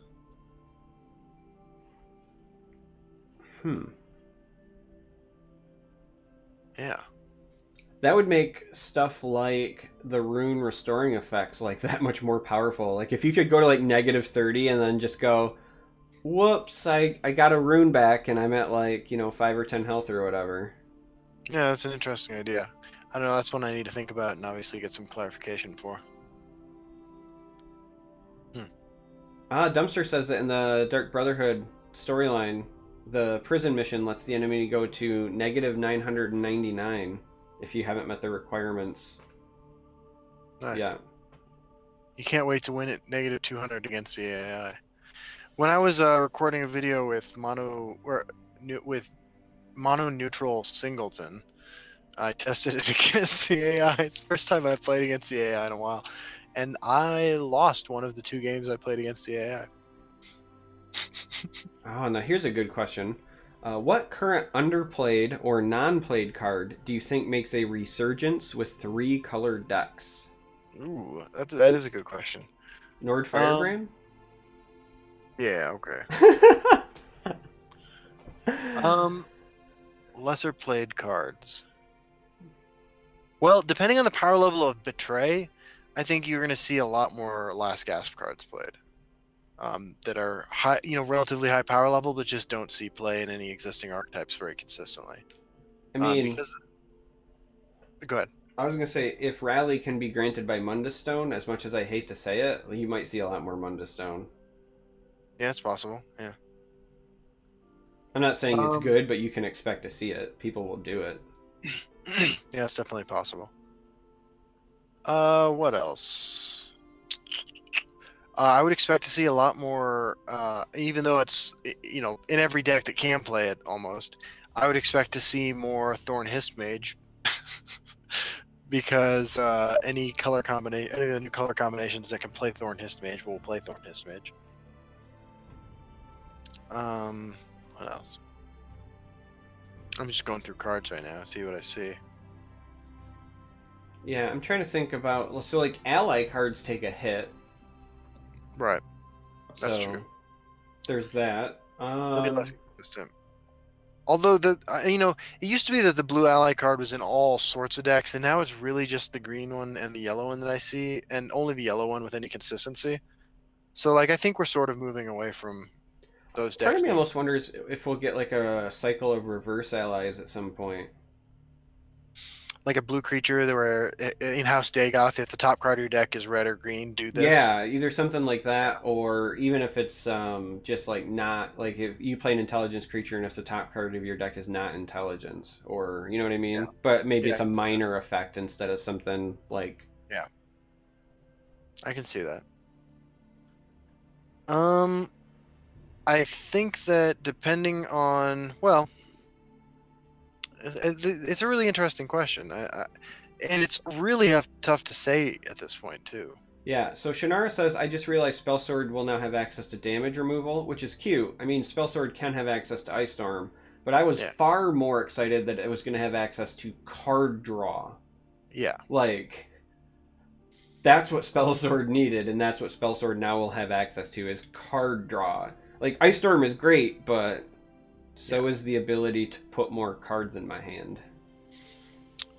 Yeah, I mean, what is it? Tribunal is Spellsword plus blue. Oh. Tribunal is going to be, I think, one of the first decks I'm going to try to build is a Tribunal support deck. So Hunding kind of confirms what we were musing, which is they mentioned in the official stream that there were cards that cared about the other house colors. Oh, nice. Okay. And then also mentions that Sower of Revenge and Hive Defender can be in the same deck. I actually went as far as, like, Sower of Revenge and Ulfric's Housecarl can be in the same deck, and it kind of made me want to vomit. Yeah. I'm not excited about the marriage of the Warrior deck and the Crusader deck. Wait, is that a color combination that's available? I don't think it is right now, but, I mean, we have to speculate that we'll get the other 5 in the future. I was going to say, I don't remember that one being one. Yeah, no, that one's not. I was on the lookout for that one. Neither is the other one that I was interested in, which is my combination of Sorcerer and Assassin. Wait, Sorcerer and Assassin isn't one? Is it not? Or is that Telvanni? I think that's House Telvanni. Blue, green, purple, yeah. Yeah, okay, well. I think that I think that Telvanni, in my mind, with the Betray mechanic being of a... I would argue, like, more complex keyword than the others. I think that House Telvanni is going to have some room for some really flashy plays. I mean, I think the most interesting mechanically cards, most complex cards that exist in the game so far are in those colors. So combining them to do really goofball shit is going to be something I'm excited about. I will say that. I mean, I just want to be able to play Shearpoint Dragons into my Worm King agents. That actually sounds pretty good. Oh. Long Afternoon says Battle Reeve of Dusk is going to make a comeback. I can say, without a shadow of a doubt, Battle Reeve of Dusk will not make a comeback. Because in order to make a comeback, you have to have been there before. And it has never been there before. I've played it on the ladder once, the day it came out. And I played against CVH. And I won. And I retired the deck, and I've not played the card since. Like, how could I top that? That was like God, dude, that was almost a year and a half ago now. Because Battle of Dusk came out the month after Histgrove, right? Or maybe the month before. I thought it was like 2 months after, but... It was the fall of 2016, I think. Yeah, because Histgrove was October, so maybe Battle Reeve was... November. I thought it's November or December right there. Yeah. Good times. Yeah, see, Dumpster says Mechanical Ally was after Histgrove. Oh, okay. What was the first monthly card released? I wish there was a way I could find this stuff out. Tribunal Control does sound great. I think that finding the correct package is going to be pretty clutch, but I'm excited to give it a shot. Interesting, too. So I've been playing some support mage on the ladder lately, and I'll be honest, in a number of my matchups, my strategy is to play the opponent into fatigue. I mean, basically against any other control deck, that's how I'm trying to win. If I incidentally win with damage, like whatever. But playing a 50-card deck against a 75-card deck where your strategy is fatigue is going to be much, much, much harder. Maybe. No, 100%, man. Because it comes down to the wire in those games anyway when you're trying to play fatigue. Well, I mean, it depends on card quality, though, because a 75-card deck's going to have to run enough early game to survive against the other aggressive decks, and if you get into that rut where your opponent's got, you know, he's played 3 Manticoras in a row, and you've drawn all your 2-drops in a row, you know what I mean? Because of the variation. So, like, that's That's actually one of the interesting things about going up to 75 cards. You know what I mean? That is fair. You can draw the wrong half of your deck much easier. Other cards that may see more play after the expansion drops. Well, there's always hope that Mentor of the Watch, Mistveil Warden, and East Empire Crafter, the 3 purple 3-drops that give a shit about guards, we'll see increased play in decks that have access to a wider array of creatures with big butts. I'm kind of looking forward to some sort of weird Mentor's Ring deck where you play a bunch of cheap tokens and then you Mentor's Ring your thing with Rally to give the charge creature in your hand like +8/+8 for the following turn. I can see that. Yeah.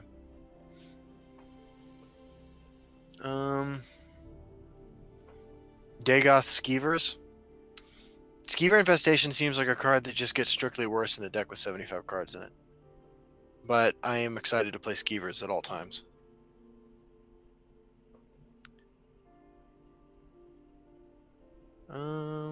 Oh yeah, we did all get 3 free Hist Groves because that didn't work right. Huh. Thinking back in the history of this game is great, man. It's like remembering like what you did in a certain year of college, I imagine, for people who went to college from 18 to 22, like, you know, a normal human being. Or for that matter, high school. I don't even really remember most of high school. Right? Yeah. Looking forward to a Control Mage deck with Jarl Balgruuf. Yeah, if you're going to run 75 cards, man, why not put Jarl Balgruuf in everything?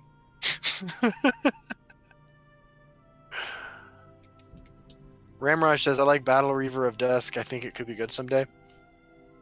So here's the funny question I want to pose to you, right? Right now, yeah. Decks are typically 50 cards. They can be up to 70. We're Yes. about to go where some decks are a mandatory 75, which is more than any's ever been in the history of the game. Yeah. But there's always this like running joke about like, hey, I was like ranked 10 legend, but I got pared down because of matchmaking, and I just lost to a guy with like 62 cards in his deck, right? And that like makes people salty. So how long do you think it's going to be before the new salt is like, I lost to the guy with 81 cards? Oh, it's going to be great. You know, like, 75 still isn't enough. You know what I mean? Like, yeah. It's funny you mentioned that, because I just realized when you said that, I've never played a deck on the ladder with more than 51 cards. Like, I go pretty hard in the troll meme like realm, and I've never played more than 51 cards. And 51, I was like uncomfortable with. Like it gets so stuck in my head from Magic that like you should not run more than the minimum number of cards. So Swanky in chat says, what about 100 cards? See, I can respect the 100 cards because that tells me you did that with a conscious, like, I'm going to run 100 cards. But Yeah, when that's you true. run like 81, you're saying, 75 was just not enough, and I couldn't cut these last 6 cards. That's At which true. point you really start questioning decision making, I can appreciate that. And yet you'll still lose because you'll be playing your 50 card hyper fine-tuned token deck, and they will, out of their 81, still draw Ice Storm into Ice Storm into Ice Storm, and you'll just Or they draw the niche card that you never planned on playing around that blows you out. Yeah. Salt is a way of life. Salt is a way of life. That fucking emote is amazing. Other cards that might see increased play, I would include the Fabricants in the list. We haven't seen, all we've seen as far as neutrals go is St. Jube, but those are cards that get better the more neutral cards you run, and it's totally possible we see some reasonable neutral cards. I don't know, maybe Brotherhood, like Slay, depending on what kind of Slay mechanics we get. Yeah. Might make a comeback. I actually expect Midnight Sweep to see an increased amount of play too, because in 75 card decks, you're going to want to keep your percentage of prophecies at something approaching the same amount. And I think Midnight Sweep's on the periphery of playable prophecy cards. So is Frostbite Spider, so I hear. Dude, I've been advocating for people to play Frostbite Spider for a year and a half. I know. And I played against it last night, and it came up. I played against the weirdest decks all night last night. Did it fucking beat you?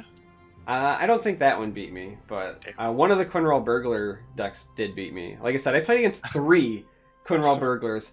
One of them beat me because I had just used Lightning Bolt and Silence the turns before, and then they played Monk Strike on it, and then Swift Strike after the Monk Strike. So That's that awesome. was their like smash me in the face. That's legit. Yeah, I think Frostbite Spider is a much better card than it gets credit for, but I say it all the time. Hey, I was thinking about this as I'm going through the cards, looking at things that might see more play. And I'm curious what your thoughts are on this, and Chet's too. So Shivering Apothecary is the like sort of odd woman out of the Madhouse collection as far as like having ever seen play in anything. It just really doesn't, although it's not bad in Arena. It's a 4 Magica 2/2 that says summon a random elixir. I'm curious what kind of elixir you would need to see in this new set that you could high roll with Shivering Apothecary in order to consider running it on the ladder. What's the power level need to be at for that card that it could potentially summon? Elixir of Magica for nostalgia. That's interesting. I don't think that would be good enough for me. Well, the reason hear me out, right? The reason I actually think that would be a legit, like if that was part of it, is that at that point you're only paying 3. Right? Now, I mean you have to wait till you have 4 available, but like essentially you paid 3 for a 2/2 that will give you long-term value. Maybe. That's like, fair. That's balanced enough I could see them doing it, but like good enough to make the card not absolutely bad. Yeah. I was thinking like I would need Orb of Vermina power level or higher as a potential outcome before I even considered running it in a singleton deck. I mean, look, wow. I mean, I don't want to turn, Shivering Apothecary into fucking Barnes from Hearthstone. But I'm curious what the power level needs to be in order to potentially draw your Elixir of Despair. Elixir of Despair. Yeah, it's just Altar of Despair, but on an elixir.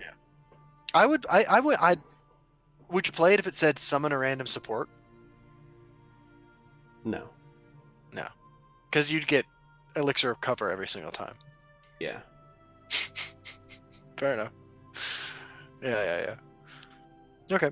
I was just curious. I mean, that's a card that's kind of fascinating. And like, theoretically, it just gets worse every time new elixirs are released.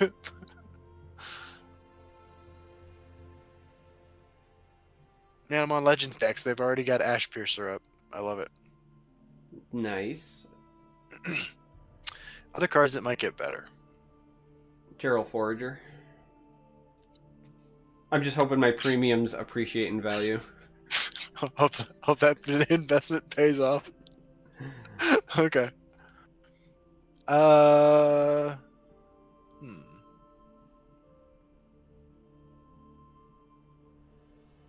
Well, depending on the power level of 1-drop, 2-drop, and 3-drop spells, College of Winterhold might get better. Or it might get worse. Do you think we're gonna? Are there any dragons in the lore in Morrowind? There aren't, are there? I think there might be one or something like that.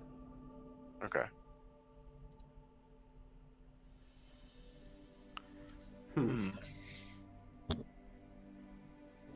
Well, I think Necrom Mastermind might get better because Betray encourages you to run last gasp cards. Yeah, I mean, even a 2-color Betray deck, even a 2-color Betray last gasp deck, I think is something to consider looking at as soon as the set drops. Some people apparently missed the card reveal. They must have came in late, so I'm going to put that back up. Sure.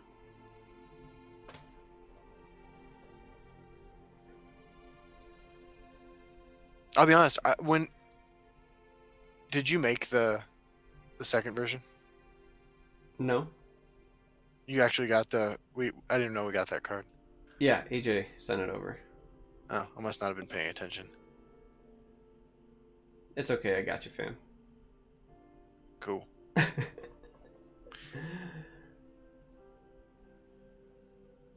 Necrom Mastermind is bad with last gasp. Is it? I mean, it depends on the deck. Like, I don't run them in my Ultra decks because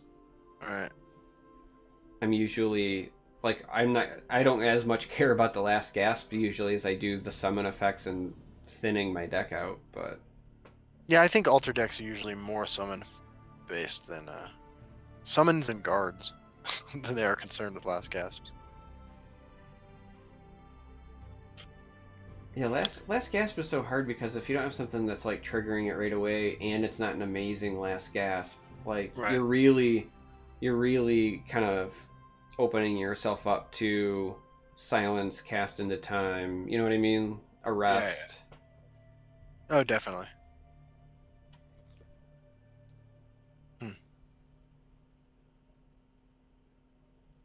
It's good times, man. It's good times. Oh, the illusory mimic. If you can hit your Dagoth Ur with it. Oh, that's a fair question. So the real Mayo says, I'm pretty sure that Wild Beast Caller and Eldergleam Matron are going to get buffed, just because we're likely to see more beasts. Oh, that's fair. I mean, at least Cliff Hunter and Cliff Strider for sure. Maybe. Maybe the Cliff Hunter just hunts cliffs. My name is Inigo Montoya. A man named Cliff killed my father. Prepare to die. Oh. I will so say, Juab is the most jacked 1/1 I've ever seen. Oh, yeah, definitely. Like, I kind of feel bad. Like, I look at Juab and I think, like, this guy is literally Tyler Durden of the Elder Scrolls Legends. And then I'm like, he's got the same stats as Marked Man. I mean, it looks like he just goes up to Ungolem and slaps the shit out of him. Yeah. I can't be the only one who thinks that, right? Like, he looks like he's in the basement of Fight Club, and he's just like, yeah, hey you, it's your first night, you have to fight. Yeah. The first rule is you don't talk about the Winged Menace. Jube gonna get justice for Garnag. His name was Garnag Paulson.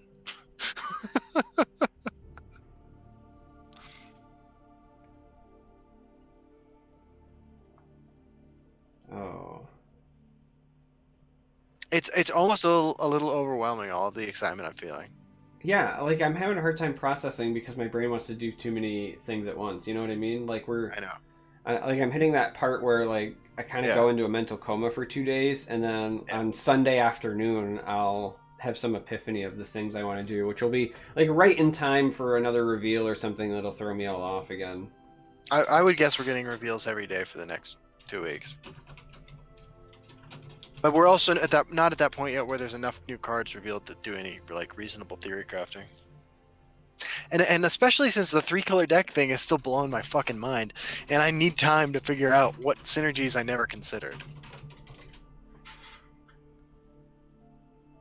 Yeah, I mean, we've kind of it's only ever really been like a thought exercise, and I think the 75 card deck thing also throws it off a bit, as does like the addition of tricolor cards in general. Ooh, Yakiniku Party says turn 1 Jube in the Shadow Lane, turn 2 Night Mother, good game. Yeah, we mentioned Night Mother earlier. Like I said, Night Mother. We mentioned the make a sweet roll with like a Grizzly Gourmet, the crossbow. Yeah. Right. Calm. You could give it ward, right? Ward crafter, lesser ward to trade into something with 1 health. There's a lot of ways that you can pull an early Juab off. Now the problem is he's a unique legend, so you're trading consistency for that. It's not likely. Which means, it's probably going to be more of a gimmick, but of the gimmick like cards, like I would think that Juab might be still better than Delphine, as sad as that is. And I think Delphine's easier to trigger. Yeah, I would agree with that. I thought of another card that almost certainly will see more play than the no play it sees now. It's a blue creature. It's the 5/2 for 4. Playing in it's a 5/2 for 3 in blue. Vigilant of Stendar. Is that the cheapest you can get 5 power on a creature? Maybe. Vigilant of Stendar is a blue creature that might trigger all of the House Dagoth 5 power matters cards starting on turn 4. If you don't know what the card is, I don't blame you. Like, I wouldn't even draft in Arena, but... Yeah, it's got really sweet art. Yeah.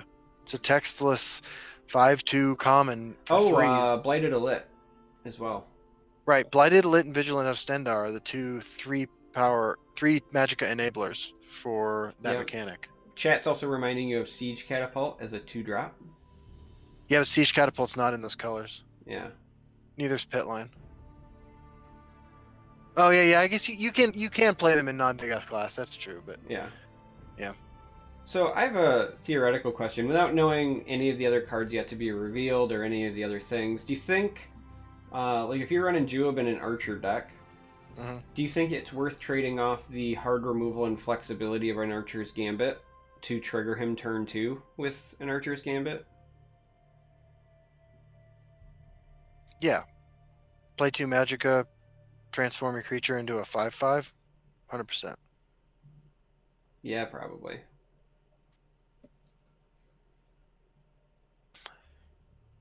Deathless Draugr would be nice for Betray decks. Oh yeah, Pete Crichton, good point. Yeah, there's Deathless a lot Draugr, of yeah. there's a lot of stuff for Betray decks that has me like I immediately thought of like Imperial Might not suck. Yeah. You know, or things along those lines where you can just generate like needless value. Spider Lair. Yeah, Spider Lair. Except for I think I want Spider Lair to be good, but the fact that it's like beginning of your turn is so brutal. The fact that it's not good. Yeah. So like any creatures that leave a creature behind are good. Belmora, Spymaster, Deshan Avenger, Sadris Agent. Those are all going to be like common Betray targets. Deathless Draugr could be. I think that things that generate tokens are good. I also really want to keep an eye on creatures that make other things. So, and I mean, I know they're neutral, but the new monthly card from this past month. Oh yeah, that's a good point. Mechanical Ally. Yep. You know, even just plain tokens, right? Like Marked Man, Scout Patrol. These are all nice, easy ways to generate some cheap extra bodies. Yeah. Adoring Fan. High Rock Summoner, Shunara brought up, is a good example as well. Yeah. High Rock Summoner is a card that used to see a reasonable amount of play as well. Brass Arquebus, I wouldn't go that far. What about a prized chicken, as Doc PGB says? I mean, I have to admit, like, I can see a world where that's a tremendous amount of value. Yeah. Adoring Fan. Yeah, I said that like 30 seconds ago, and it didn't even hit you, and I was like, oh. No, yeah. My bad, dude. Because Hunding nailed it. I just liked the idea of betraying your Adoring Fan. Yeah. My enthusiasm is high, and so is my energy level, but my mind starts to fall apart around this time every day. Yeah, I know. I know you're hitting that, but... It is just so exciting, man. Like, this is my favorite time, and we haven't had an expansion this big since Skyrim last, like, June. Or July. Yeah, June.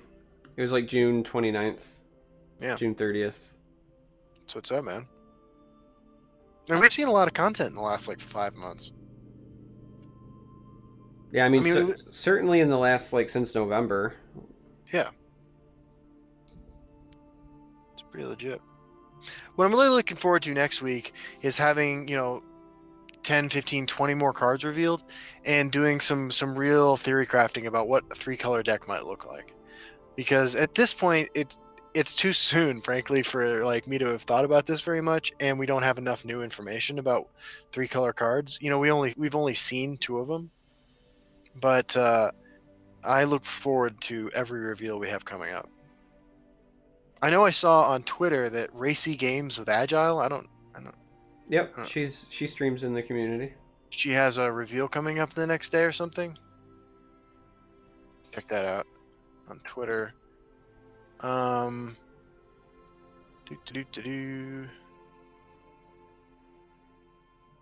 Monday. Yep, Racy Games with Agile will be revealing a card on Monday. Good to know. Yeah. The season is upon us. It is. And it's going to be fast and furious, just like Heroes of Skyrim was, because just like Heroes of Skyrim, we get 2 weeks notice.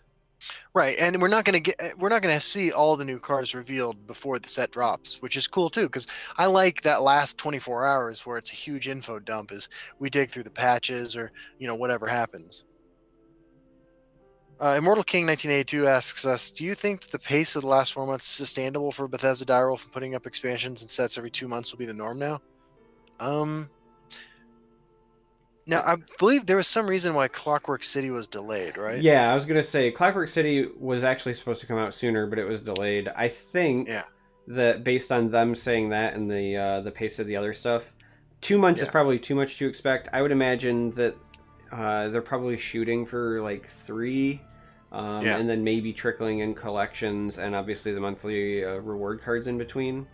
I mean, they've never come out and publicly said it, but I mean, if you look at the things that they're trying to do, I think that it would only make sense if they were to consider trying to do like 2 stories, 2 pack based a year, or at least attempting that. Again, not saying they're gonna hit that because they might have delays or whatever, but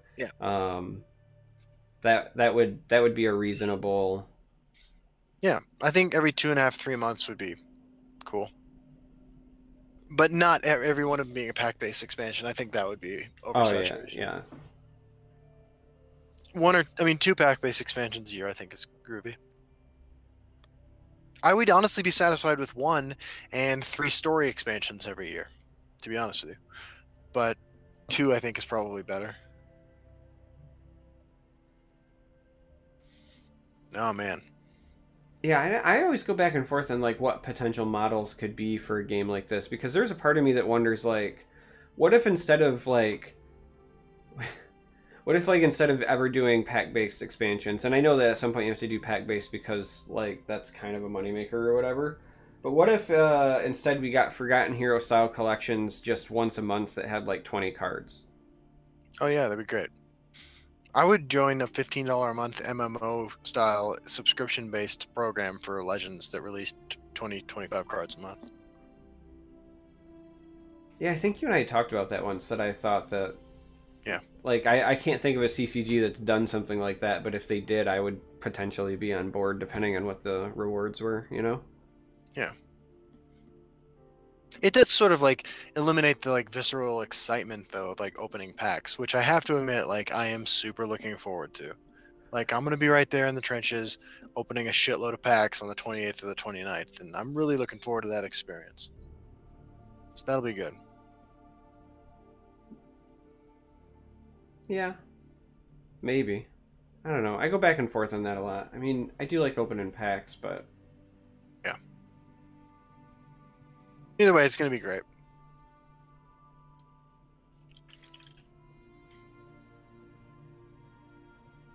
Any more questions for anybody?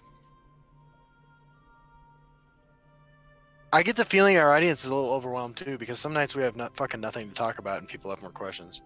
Yeah, I mean, chat's going wild. It's just not necessarily the questions, because I think everybody else is just all having their own discussions. Yeah, I understand. You know?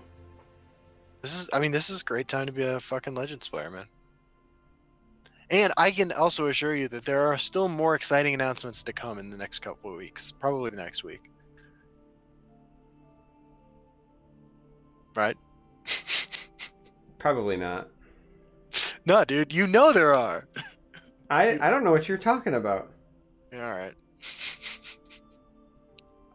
I can say that. It's okay. All right, fine. I mean, I wasn't gonna do this, but here you go.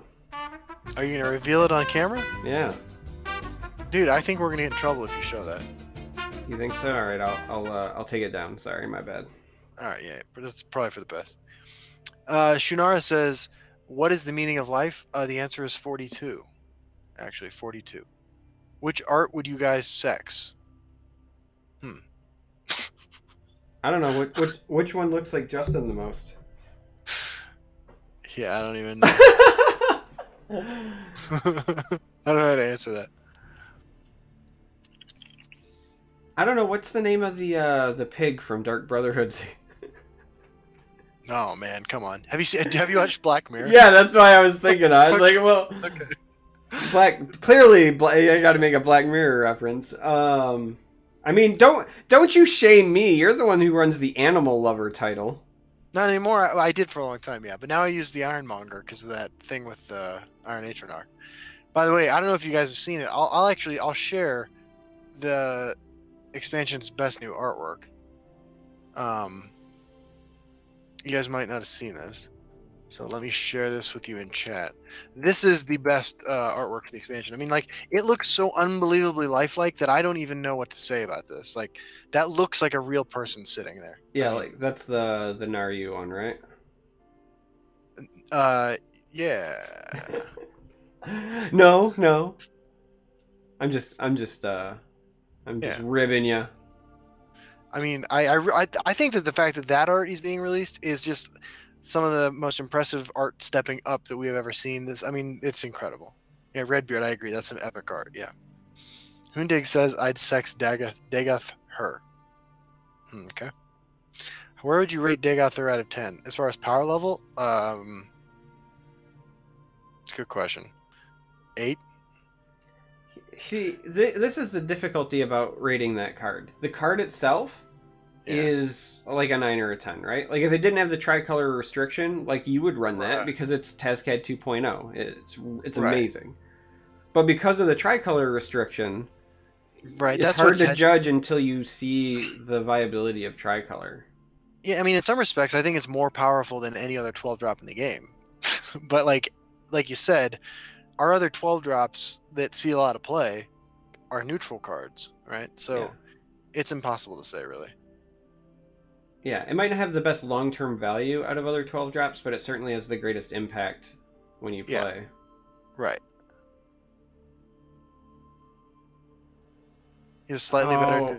Ian, I'm gonna have to disagree. So Ian believes that it's only a slightly better Deva's Fur, but I think that the drain is what separates it. I agree.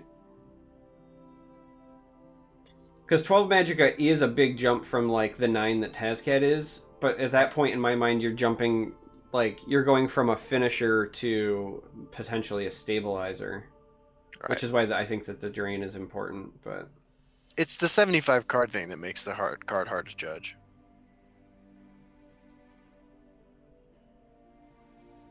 They both, he's saying that they has the same issue as Devath, and they both have an impact on the board, and then they get jabbed. Yeah, I mean, that's Tazcad, though, too.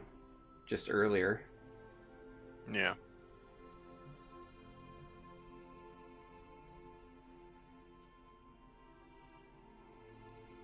What card can Dagoth not 2 for 1?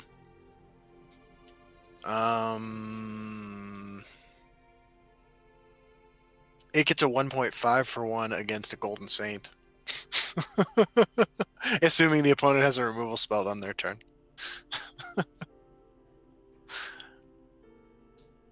If this gets jabbed, you lose. I mean, I have to disagree. Like, 8 life might stabilize you. 8 life and a removal on your opponent's biggest creature might stabilize you, even if they're sitting on a Javelin.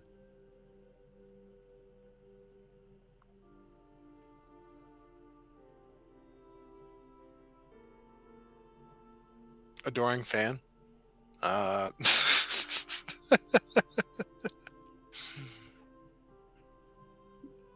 You know what it doesn't? What's that? Evermore Steward. Oh yeah, good call. Good call, yeah. Breakthrough gets negated by the ward. It doesn't care about the size nor the lethal because it has ward. It stops it because it has guard. The drain gets negated by the ward too. That is my new favorite meme. Dagoth gets shut down by Evermore Steward. Literally unplayable. Yeah, that's true. No drain, no breakthrough, nothing. That's funny. Evermore Steward, new meta. Yeah. I've seen that. I haven't seen it played in like a year, but I used to see that card sometimes. Yeah, Shannara also reminds us Embassy Guard. That's the 04 guard with ward as well. Yeah. Yeah, good point. If a 12/12 gets jabbed in a 75 card deck, I don't think you lose. It's tough to say. I would actually argue if a 12 cost 8/8 blah blah blah whatever hits the board and you're playing a 75 card deck, then you already won 3 turns earlier. Yeah. I don't know. I think it's. I really believe the drain charge combo, along with the guard ward blah blah blah, like you said. I think that the card as it stands functions as a finisher and as a stabilizing tool. I think it's good at both. I mean, it's going to win me the game when I get it on a discount off my Eclipse Baroness, and then I use my last charge of the ring to play it and Swift Strike after it's hit play with my Oh. World Eater's Irie out, and I just win. Good call. It's 32 damage. Yeah, sure. Yeah, I like that. Oh, crap. They had Vivec. I feel like with the 2 attacks with the 16/16 charge, drain, breakthrough creature, you probably have the opportunity to kill Vivec. No, man. Shadow Lane. That's the problem. They played Vivec last turn. Well, of course. And then they put Embassy Disguise on it. Wow. Embassy Disguise on Vivec. It's good times. Yeah. There are decks currently that have no way to deal with that. That see play. Yeah. It's good times. If Dagoth Ur stays on deck long enough to get Doppelgangered, oh man.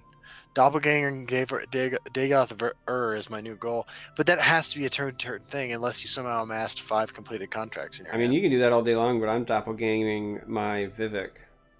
Yeah. So if you doppelganger an exalted creature, Yeah, we don't know how the Exalted works. I don't know. I do not know if it like changes that card, and I don't know what happens when the Exalted version then hits the graveyard. You know what I mean? Yeah. Like, we don't know enough about that, sadly. But right? That's all right. Dagoth Earl. Dagoth was my father. If you unite to remember a creature that is exalted, but you didn't exalt it at first, can you use unexalted? I don't know the answer to that either.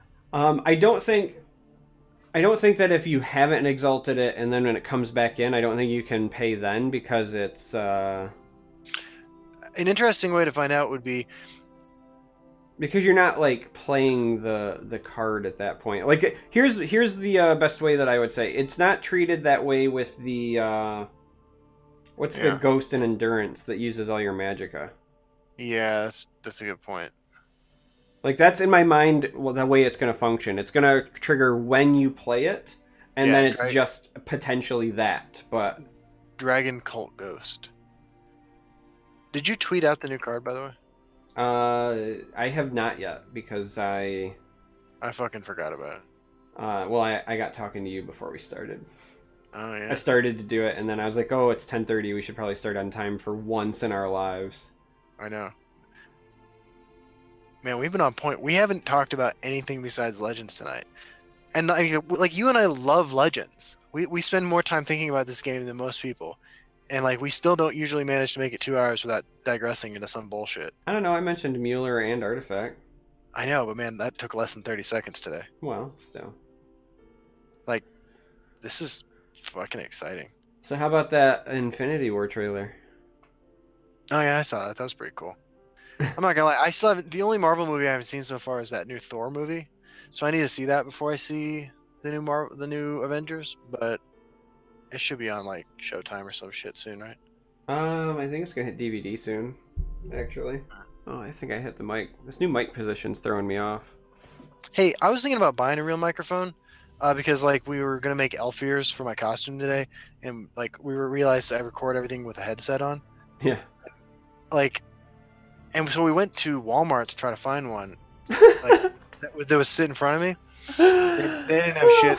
Yeah, because you went to Walmart, Justin. You just said I wanted to buy a real microphone and followed it up with I went to Walmart. Dude, slow up, bro. Afterwards, we went to Office Depot, and they also didn't have anything there. Yeah, because you, like, go to Amazon like any normal human being or Newegg or something. Like, legitimate, just ask CVH. Like, seriously, just ask him for recommendations. That's what I would do. All right. I would say, hey, you're a music audio guy. What do you recommend? And then I would go from there. Blackdrop says if Blink Effect... that is good advice. If Blink Effects resets Exalted, then Winterhold Illusionist might see more play. Well, that's a good point. If you're broke, a Yeti can be cheap.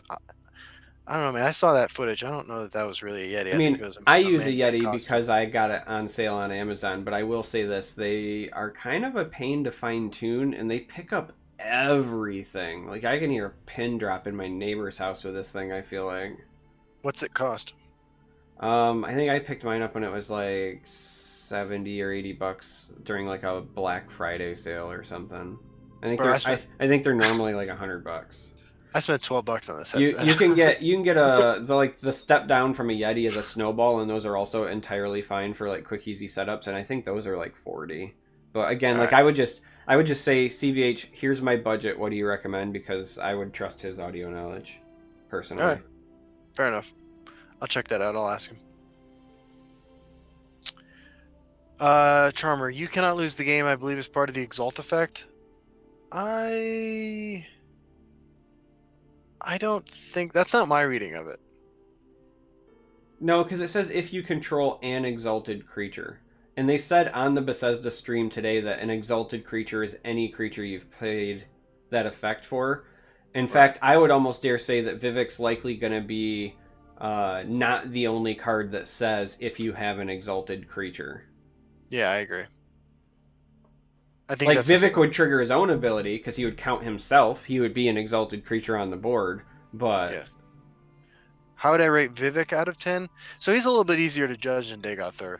I think that Vivec is a 7 or an 8. Very strong, but not an auto-include. I think that his value is very much tied to the value of the other exalted creatures. I totally agree. I mean, it could go up. Because for me, like, paying 8 for him, like, you pay 8, you get a 10/10, like, that's great, but he's, you know, you pay 8 for a 10/10 that doesn't impact the board and doesn't do anything. That's not exciting to me. To me, the value is, like, did I play something else that was exalted and then I play him as a panic button? So, I don't know. To me, that's where I look at. I can see that. Americon asks, is Justin exalted while cosplaying? Great question. I usually get -2 pretty quickly because I get worn out very quickly. Girl, are you exalted Vivec because your body is a 10/10 and I feel like I can't lose? Alright. It's pretty good. No, I know we already have 8 mana, 8 Magicka 10/10s. It's the additional text on the card that's interesting. Yeah, I think that Real Mayo there was just kind of pointing out what I was saying, which is unless the other exalted cards are good, like while Vivec's text is interesting, like an 8 mana 10/10 isn't like super great. So I don't know. Fair enough.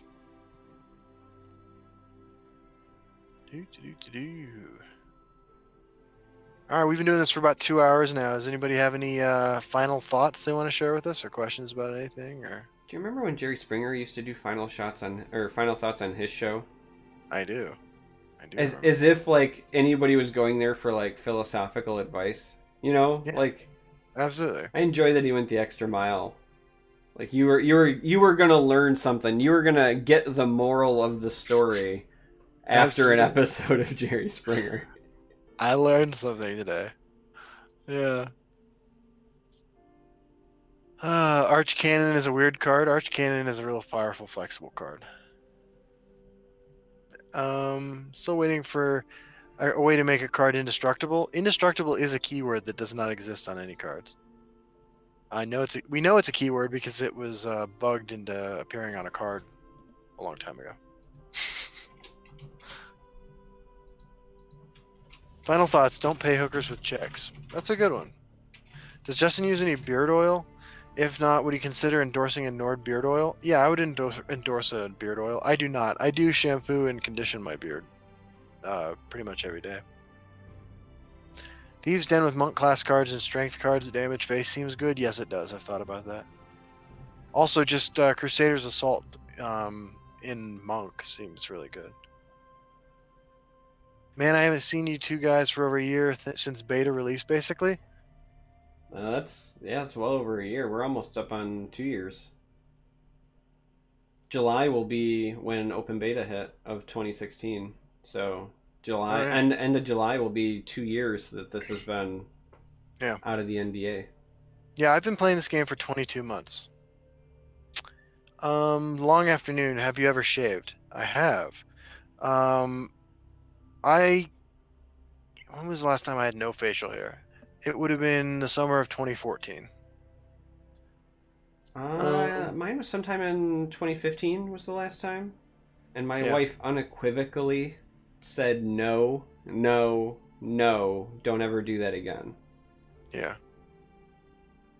I think that Yum Yum, I think closed beta, I think open beta started like, wasn't it the last like 2 or 3 days of Yes. July? I mean, it was just like how they do expansions, right? So, like, the last, like, 3 days of July were technically open beta, and then the first full season was August. Yeah. But just like all the releases thus far, it's been with, like, 3 days left at the end of a month. Yeah.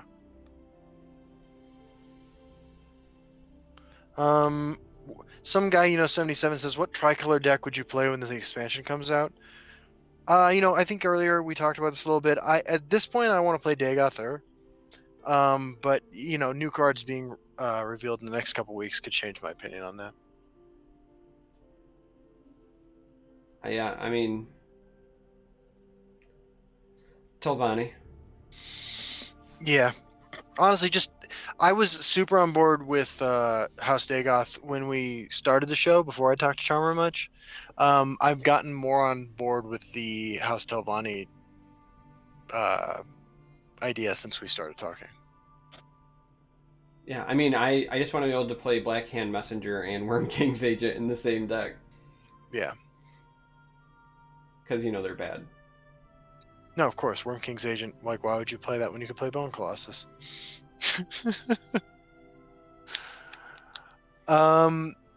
You remember playing both us and watching streams? That's sweet. Do you remember Super Toad? It wasn't me, but I remember like we always joke around about that dude in the closed beta. Do you remember Earthworm Jim? Yeah. Not like a player, just like from your childhood, because I liked that game. It's good times. Card Counter Chris says that Charmer was his first streamer interaction with this game. I got to cream him on his 3rd day of playing, and I was like 6 ranks higher than him. Sorry. Good times. You remember I played nothing but Scout? Yeah. I played nothing but Scout for like 4 months. If you look at the early days of the channel, it's me playing Scout and trying to build Life Gain Crusader. So really, like, not a lot has changed. I remember seeing ads for Earthworm Jim in magazines I bought, but I didn't have any game systems when I was a kid. Yeah, I mean, I didn't own it. My friends owned it. I was too poor, but yeah, I would go to my buddy John's house and play it there. Yeah. Earthworm Jim 3D is Shouting Face. PogChamp. PogChamp. Yeah. You want to play with all the Exalted cards? I think that if you're looking for a safe bet, I mean, and granted, we've only seen a couple Exalted cards, but if you're looking for a safe bet while playing a ton of new cards, build a 2-color Exalted mid-range deck. You should have the flexibility to beat anything that's not refined.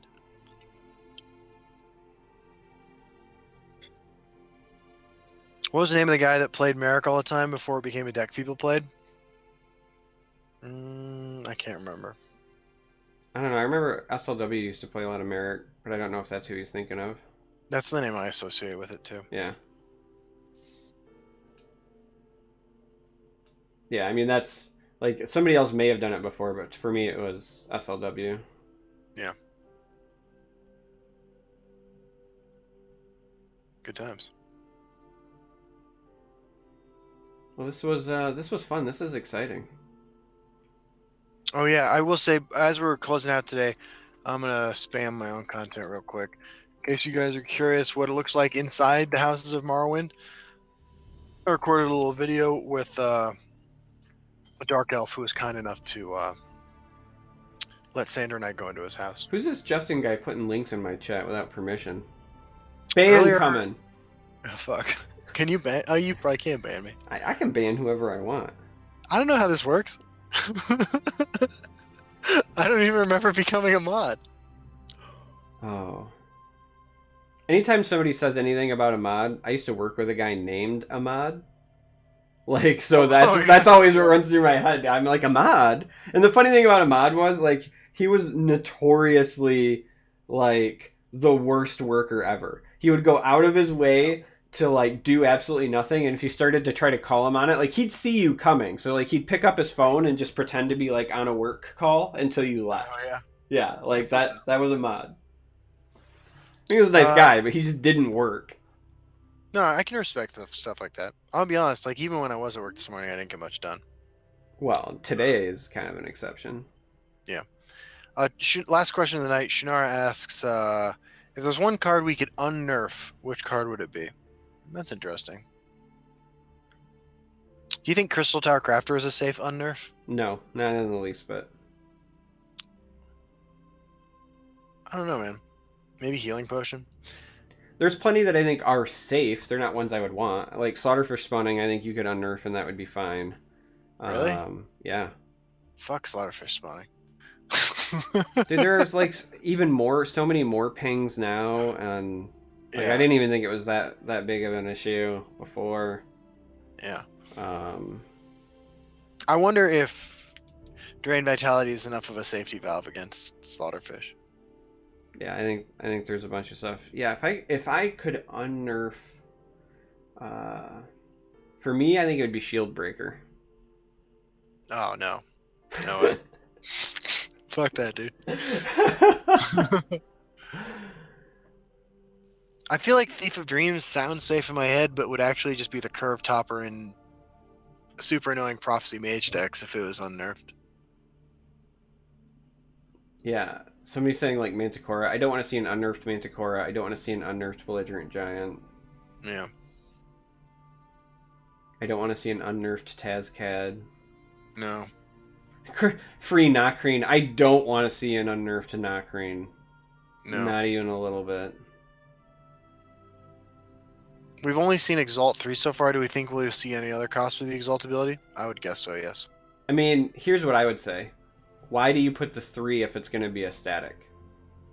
It may not be this set. I'll say that. Exactly. We may only see Exalt 3 in the first set. Like, that's an old Magic thing, where they start with a value, and it's the same throughout the set just because you're introducing players to it, but then like a set or two later, they revisit it, and it's a different value. So it's possible for this set that it's only 3, but there is no way that we don't see Exalt that is a different value at some point, because otherwise, why do you put the value? What if Thief of Dreams was 3/5 instead of a 4/4? I think it would be better as a 3/5. I also think it would be better as a 3/5. Unnerfed Dark. That's an interesting one. Unnerfed Dark Rift.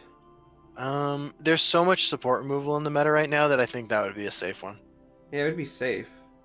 Thing is like even if they unnerfed it, I don't even think I'd want to play it right now because of so much support removal. Right.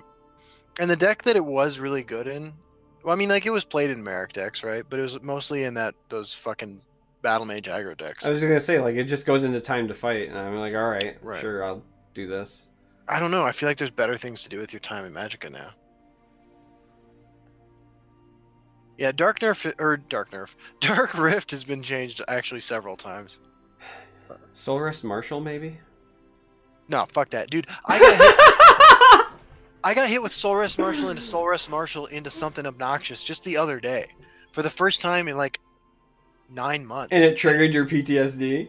Yeah, it was awful. It was absolutely awful. I couldn't believe what was happening. I don't even remember what I was playing.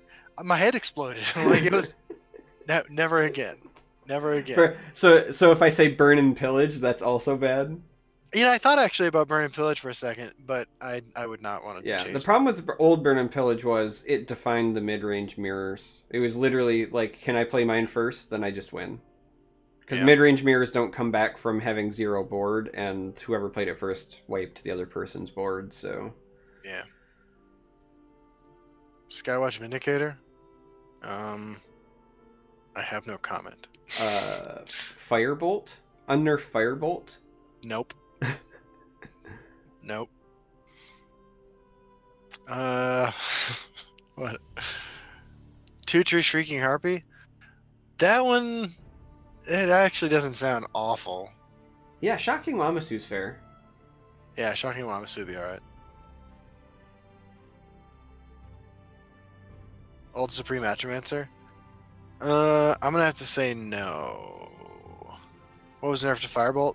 We can't talk about it. It was in closed beta. There's only a couple of ways that Firebolt can go, so just use your imagination, and whatever one you think is the worst is correct. Yeah. Yeah. What else, man? I got nothing. Coming back from not having played since like a month after release of the game and still looking at my decks was funny. They nerfed like everything I played. Yeah, that did happen. Yeah, that did happen. That totally happened. Like, literally Yeah. everything you played. Yeah. We are where we are because of, I mean, to some extent because of the expansions, but also because of all the nerfs. OG Histgrove? Unnerf Unstoppable Rage? No. 1-2 Treeminder? Werebat? Now, Werebat's still good. People just don't think about it. I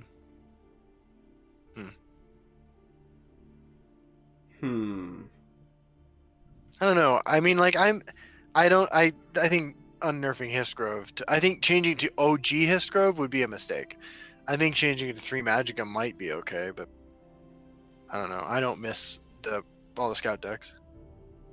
Yeah, the Instapop at 15 used to be really annoying. That was always my chief complaint. Yeah. Unnerf Imprison? I don't know, man. I've seen tournament games like decided by the fact that it costs 2 now, and I was okay with the Turkins player losing. Yeah, that was a bigger nerf than I think people realized at the time. Yeah. You know what? I'll go on record. You know what I want? I saw somebody say Northwind Outpost. Clearly, that card is like near and dear to my heart. But I'm actually gonna go say if I could pick one card to unnerf because I didn't think it was worth nerfing at the time, and even though it still sees play now, and I know that you're gonna immediately say no, I want it to be Divine Fervor. I want 4-cost Divine Fervor back. Okay. I mean, obviously, I'm against this. Look, I know that it makes tokens better, but there was a time when Fervory was played in decks that weren't tokens. Yeah. And it actually made for some semi-interesting matchups. Like, Divine Fervor used to be played in control decks to make your Atromancers survive Ice Storm. Yeah, I remember that, actually. Yeah. Yeah, so, like, it went from a thing that, like, you teched in for different matchups to you only play it in tokens now. Yeah. Echo of Akatosh? I think, like... I don't think Echo of Akatosh was nerfed for power level reasons. I think that it was a philosophical thing that they decided they didn't want to do. What card would I unbuff? None of them. The only cards that got buffed and then started seeing play really historically are like Brynjolf and Brynjolf. You know what? You're wrong. Hold on. What am I? Let me figure out what I'm There's missing. a card that was very clearly never played before it was buffed, and it is now almost an auto-include in every deck that can run it. I don't know. I don't know what it is. Morkel Gatekeeper. Oh, yeah, you're right. You're right. Wait, no, wait. Was that open beta? That was open. Okay. That got buffed just before we got Yeah, you're right. Yeah. Yeah, I mean, the Reeve buff was nice and whatever, too, but Morkel Gatekeeper. Yeah.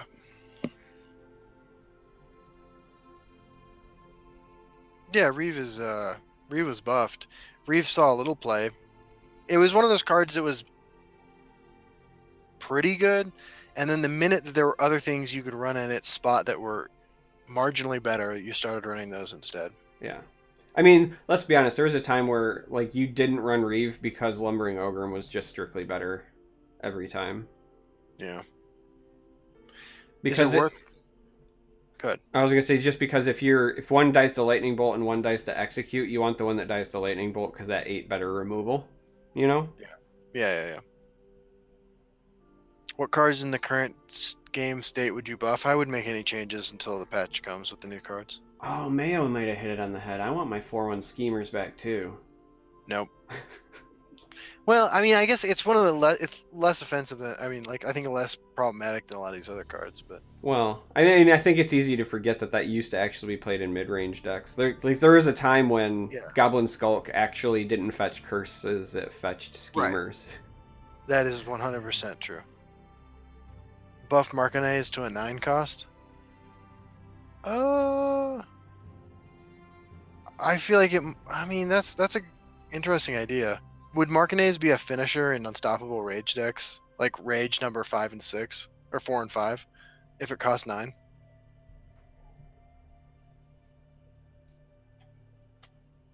Yeah, I don't know. I think at 9 it would see play. I mean, because look at it like this. At 8, it would 100% see play. It would be overpowered at 8.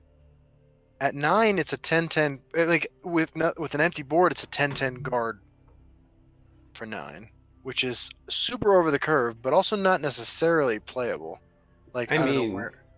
I mean, a 10/10 guard for 9, like that's still not even Frost Troll. Like I know Right. that guard is better than regenerate, but Yeah. we get an 8/8 guard for 8 that lets me draw a card. I think you might be able to safely put it at 9.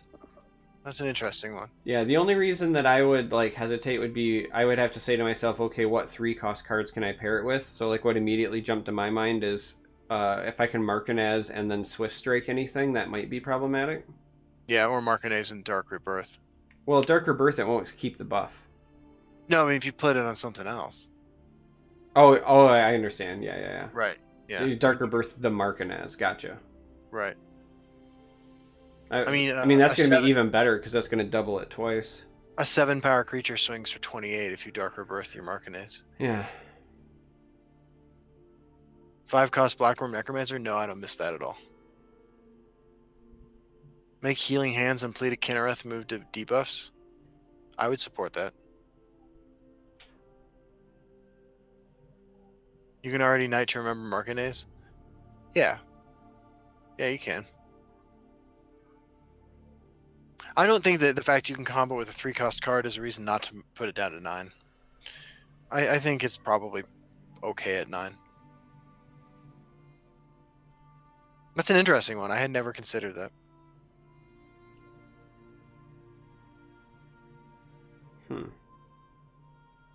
Yeah.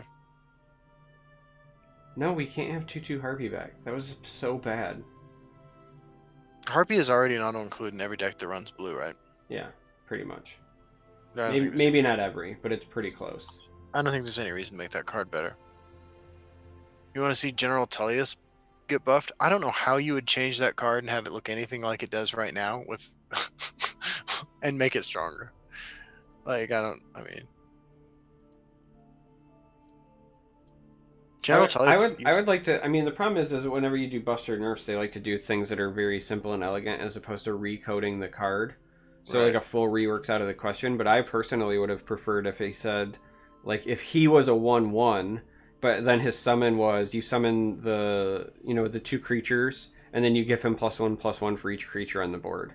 Like I've always felt really personally weird that his effect was I'm a general, but I get stronger when my troops die. It should be like I'm a general, and the bigger army I have, the more powerful I am because I'm leading an army.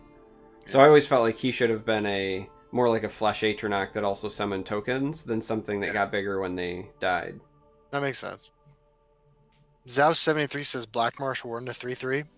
Yeah, I think that would be totally acceptable. I think I'd prefer a 2/4, but that might be too much.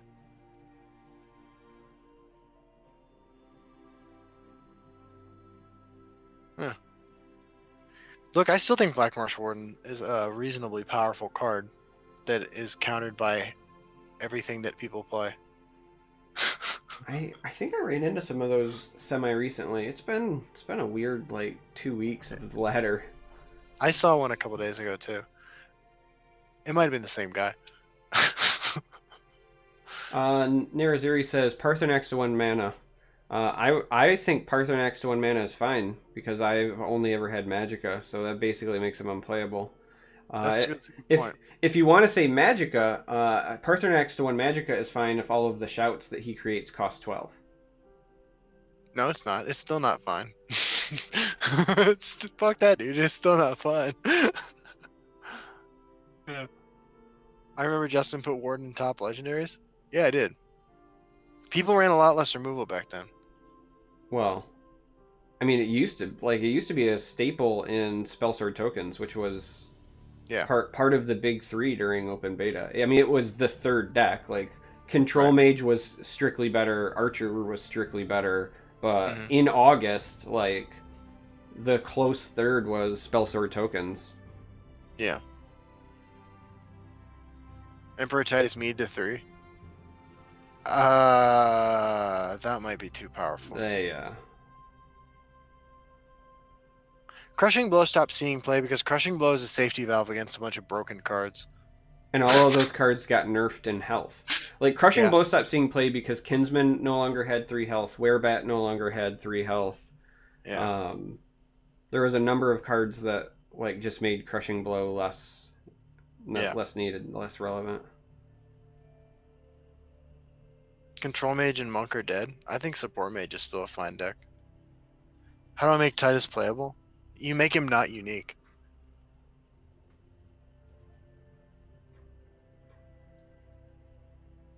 How do you make Titus playable?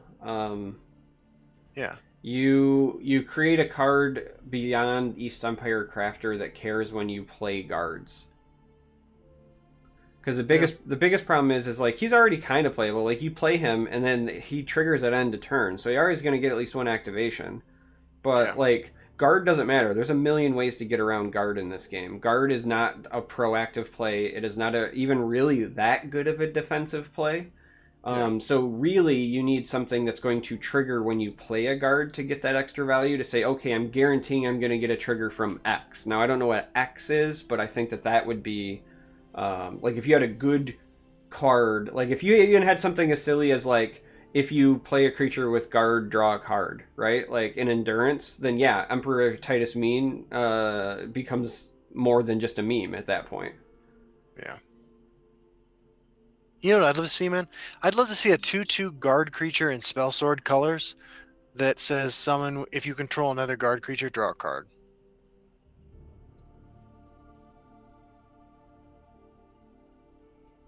That's my final thought. Okay, Jerry. Oh my god, did you ever watch Mr. Show? Yes. Are you kidding me? Did you see the one where the talk show host took his audience out on an island cruise and they're on a life raft? Dude, I've seen them all. Like, one of my favorite sequences is the lie detector test sequence that they Oh, did. yeah, where the guy talks about doing a bunch of drugs. Have you ever taken a train and eaten it piece by piece after you derailed it with your penis? Well, yeah. Well, yeah, but it was for charity. Yeah, that and the imminent death syndrome episode. Yeah, dude, I love that show. I was thinking about on the boat one, and they're making fun of Jerry Springer, and fucking David Cross is sitting on the boat all white trashed out, and he's like, "Before I die, I'm gonna fuck me a fish." That's probably my final thought.